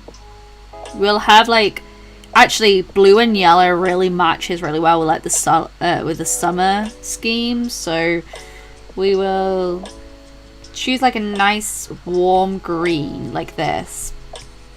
That'll go on her top like this. Yes. And maybe that can then match her eye colour. So then we're keeping like the same colours in that scheme. Almost.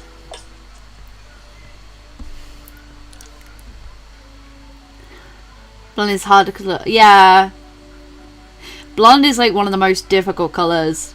Oh, thank you. I had a wonderful birthday. Thank you. It was fun. I enjoyed eating Prickles' his face so much. Let's do. Oh, thank you. Yeah, Shelby's very, very kind. I have tons. I need to go through mine at the moment. I want to go through them and like gift some of the stuff I'm not using to people who would use them. We also have like I also have like a ton of coloring books that I can't really sell because the pages are bent on them. So I was trying to work out what I want to do with those, and I think I know what I'm gonna do. So we're gonna be having. So I'm getting married next year, if you didn't know. And some kids are gonna be at the wedding, so I was thinking of making like some like kids packs. You know, like how you make wedding favors for your guests. I was thinking of making some like kids packs for the kids so that they can go away with like coloring pages and stuff like that. So I was thinking, because I already print some and this, that and the other, putting some of those supplies together in that. I see you respond to the chat. Yeah, I try and respond as much as I can. I know sometimes we have a delayed reaction.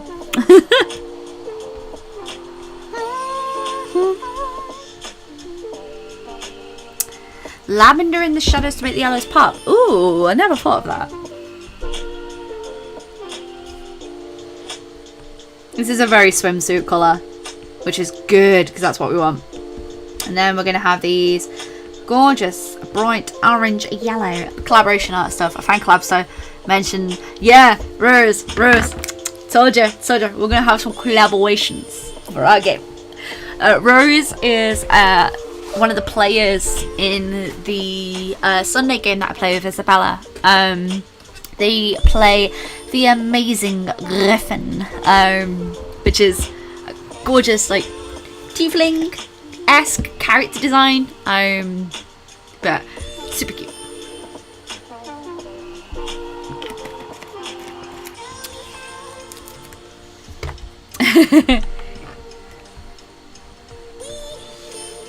We'll see if we I might put her in glasses. I'm not decided yet. We'll see. Like, the good thing is with this character design is, like, it's not, it might be the final, it might not be the final. It's a good thing with collaboration. It's gonna be good. From India, and I found it. Oh, I'm glad that we can span across the world and find a common connection in art.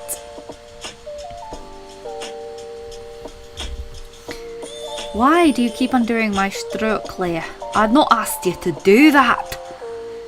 You little wee.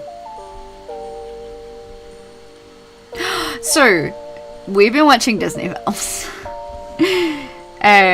Because my partner's had a few days off. Because we were originally meant to be doing something this week.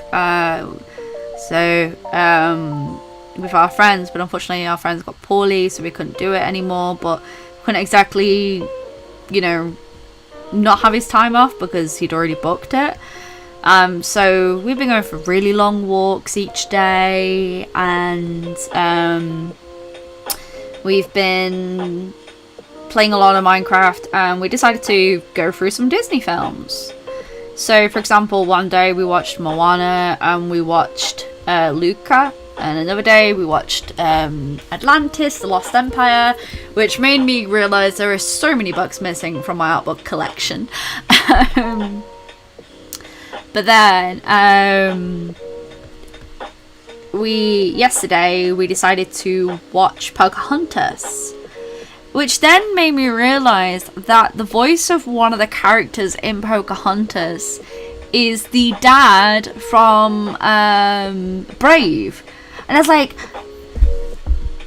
it can't be. And it is. I was just like, oh my gosh. Like, I couldn't believe I made that connection because he has that really nice Scottish accent. I find the amount of Scottish that he produces extremely highly entertaining. Literally 12 years. Oh my gosh. I do try and keep these streams fairly family friendly. I do apologise if I slip up every now and again. It's what happens when I'm a 30-year-old lady. You keep drawing and loving what you do, because staying creative is just fun and just enjoyable, and it's always lovely to see people being creative. That depends. What kind of... Sorry. To any Scottish people I've offended, I am so sorry. I've been playing around a lot with accents for my D&D games, and I often forget that no one wants to hear me do accents terribly, and I'm trying to get better at it because I feel like a D&D world is rich, and like I love playing different types of characters, and I just really want to play a really angry Scottish bard, and they're like, I did tell you that I wanted it that way. Like, I really want to do that because I just think it would be so much fun to do this very angry character who's actually just being very, very sweet, but they just sound very aggressive. And I love the Scottish accent so much. Did I tell you that I wanted it that way? No. Then back off.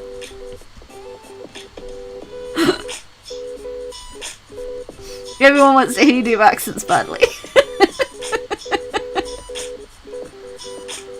Oh man. I'm pretty sure my D&D crew are bad. I'm loving it. The accents are fine with me.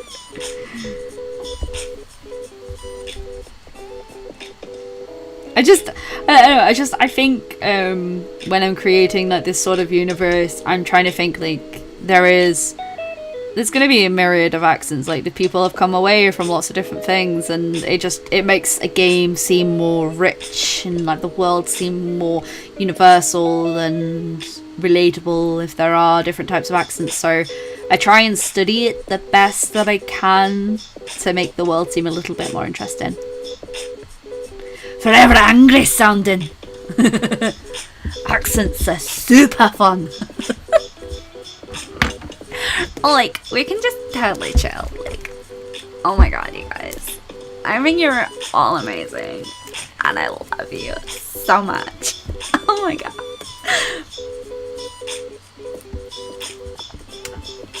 Yeah, it's when you get better with practice. And Scottish Bard does, yeah, Scottish Bard. It's just like I want to play a bard who has art block. And it's based on this. Have you ever heard? It's a song from a musical called Something Rotten, and it's called "It's Hard to Be the Bard." And it's basically Shakespeare being like, "Oh, I'm so successfully rich and so wonderful, clearly, and it's so difficult being me." And how they have like sort of like art block, and I just want to play an angry Scottish bard who has art block and has gone adventuring to try and unblock their art. Hello, Liliana. I'm still streaming because I have no chill. Oh my god. You're like totally amazing. And then there's one I'm trying to perfect, which is my Southern. But I think of like Tree Trunks from Adventure Time. She's like, you boys want to be nice and have some apple pie. Like I like go to her accent first before I have to think about like going into Southern, because like you have like this sort of, it depends what kind of Southern you're going for American accent, and like well, y'all, I just know that I just think that y'all are very nice, and I love you, and I think that you're all gonna be absolutely excellent in everything that you do. And like trying to make sure that I get those accents correct to make the game seem more fun has been very fun. That's fine, CV. Have a lovely day. Love you. But I automatically think of Tree Trunks when I think of Southern, because like she's always like, well, you boys are very nice, and I hope that you have some nice slice of my apple pie. Like, she has such a gorgeous accent. I just wanted to replicate it, and then it just went to this. That gave birth to Southern Belle. Southern Belle was based on me trying to redo Tree Trunk's accent.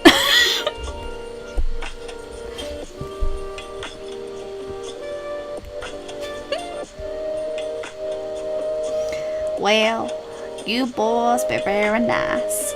America does have a lot of accents, it really does. And it totally depends on like what region you're going for to what kind of accents, because even England has a lot of accents, and like in different, it's also different dialects depending on like what kind of language you speak as well. So it's trying to get those like inflects, are they correct? Inflections, they are correct in like the certain languages and stuff like that. So it's try and do it as much as I can. It's a very short visit back. Yeah.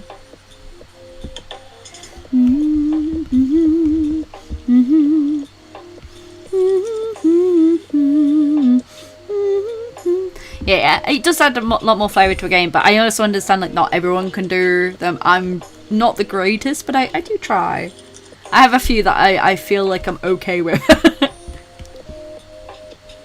And I try and give like my characters like voices as well, because I feel like it gives them a little bit more enrichment. It makes the character seem a little bit more interesting. So like Zilla very much had my voice, who was my first ever D&D character, and she was very much like a little bit more softer to my voice, whereas Layla, like, she sort of sounded like this, and this is the voice of like me, like kind of like Vanellope from Wreck-It Ralph, but sort of like a little bit more down in that sort of sense. Like, I don't know what you guys are on about.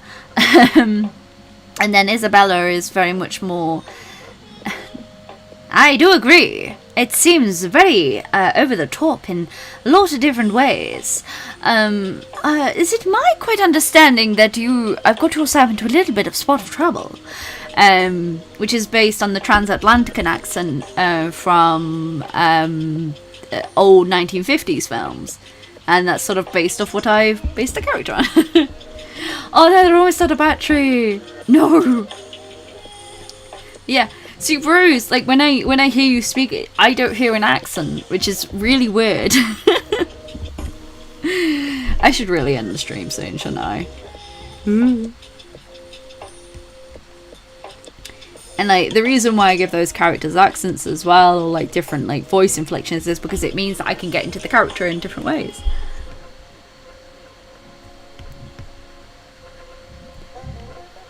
Yeah, accents are fun.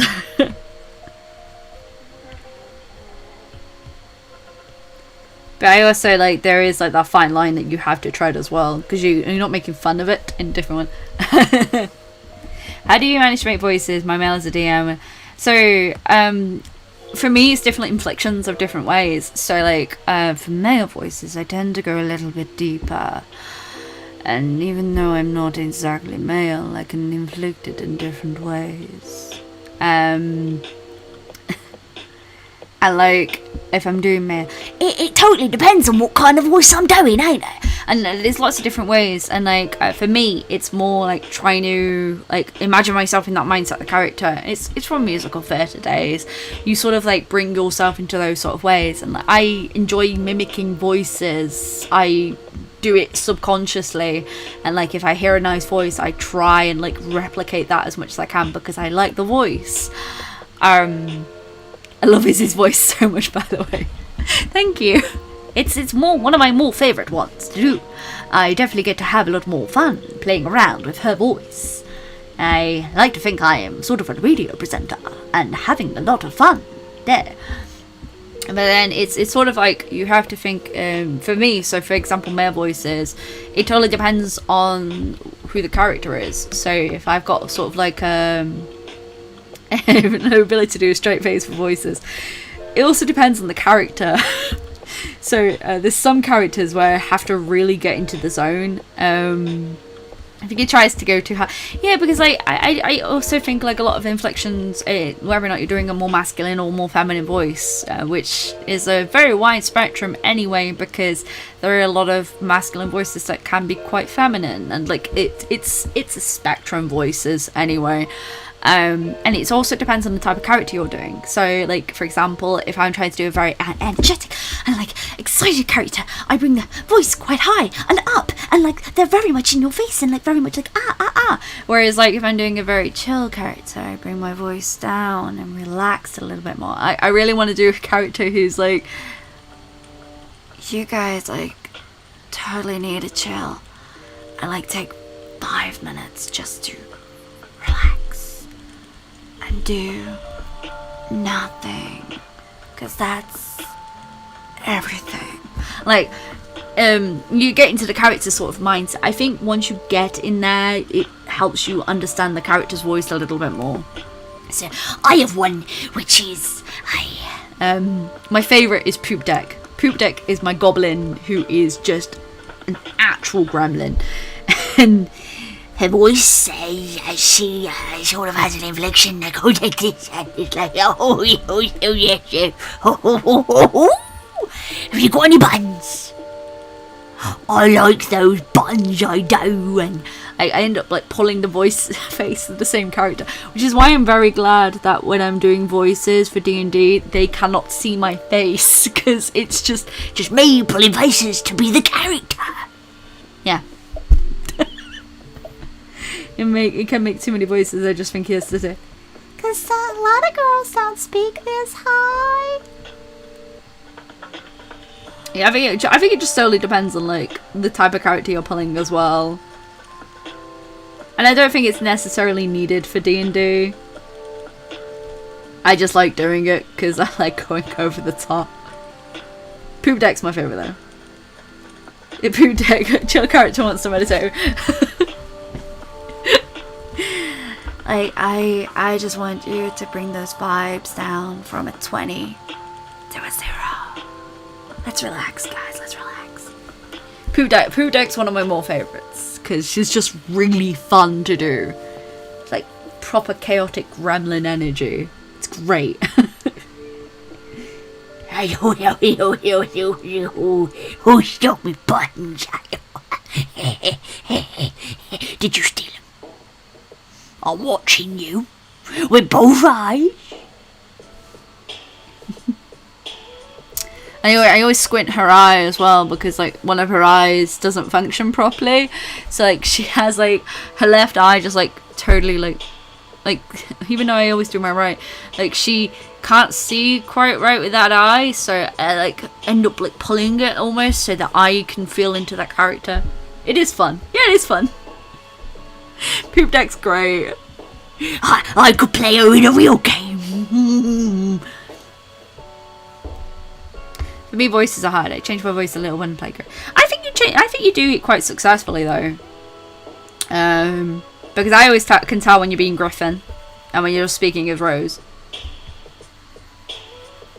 That's absolutely fine. Thank you so much, Relay. Anyway, I'm really glad that you joined. I mean, I should really end it soon anyway because we've been going for quite a while.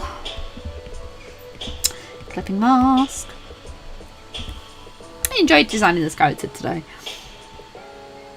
Poop Deck does sound awesome. Just like some ship creature that's yeah, it's pretty much it.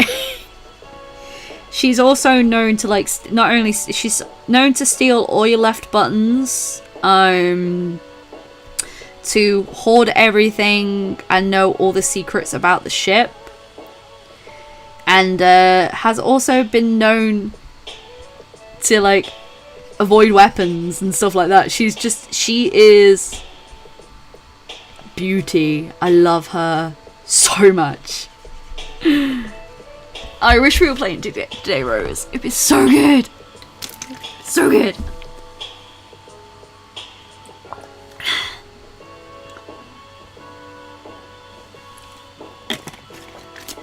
There are some voices though that do take its toll after a bit. Poop Dex is one of them. Like, if I'm ever struggling, I just do like loads of like little gremlin noises. Oh yeah, I don't know what you're running about. But she's one of the characters that I can do that with, so only left buttons. Yeah, it's only your left buttons, and also likes to steal your right sock. If you are new to the ship, you will the initiation tends to be to try and give Poop Deck a bath. No one's ever survived.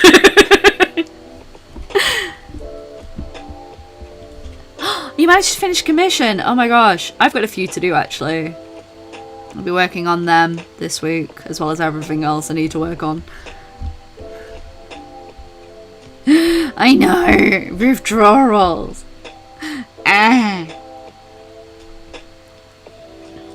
I'm having withdrawals too. We just one more week. Oh, you'll be glad to know that I tortured Lee during the game, so don't worry. Lee is a player in, so just so that people know, Lee is a player who, in my campaign, who is the DM for the Sunday game that I play in. And he always says that he's torturing my characters, but the reality is I just torture his character a lot. I'm not that mean. I just, you know, his character kind of asks for it a lot. Just casually. But we couldn't play last week because he wasn't feeling too great. And it makes me really sad because I was really looking forward to like him torturing my character. But I tortured his character a lot on Tuesday. He found out like big information and he was like, what? And because we can't play on Tuesday, because one of the players unfortunately can't make it, and because we're in a big heavy story plot moment, I didn't want to continue the game without them. He can't tell them for like 2 weeks. And it makes me so happy because he's just like, Sophie, what have you done to me? Why have you done this? And I'm just like, 'cause. Yeah, slightly lighter colour, that looks better. That looks better. Much better. Yeah. But yeah, I think this is where I'm going to call it now, because I have been streaming for an hour and 20 minutes more than anticipated. But we didn't get as much done as we could have done, but we did do some designing. So let me just, in fact, let's just merge those layers together. Sack it, doesn't really matter. Oh no, it does matter, kind of. Let's undo those merge layers, because yes, I'm an idiot. Do merge layers anyway. So we sort of have our finalized concept down for Layla. I probably will be doing tweaks from this, just so that I can get her design down properly. But this is all for Patreons for this month. We did do for a few design concepts for her, and originally these were my design concepts I had for Layla. So it's interesting to see how she's gone from beginning to end concept. I still like some of these designs. I really love like this midsection section here. So what I might do is with the designs that we've got now for Layla, I might do a few costume variants as well, so that then we can have a lot of fun within that. But she's one of my more fun characters to add to the Plant Witch roster for sure, let's be honest. But yeah, I'm pretty happy with her. She looks pretty cute. But no, thank you all so much for joining the stream. I know it was a little bit longer than normal. I really do appreciate you all coming by and chatting. I will finalize this and I will put it up on the Discord. It's much longer than expected.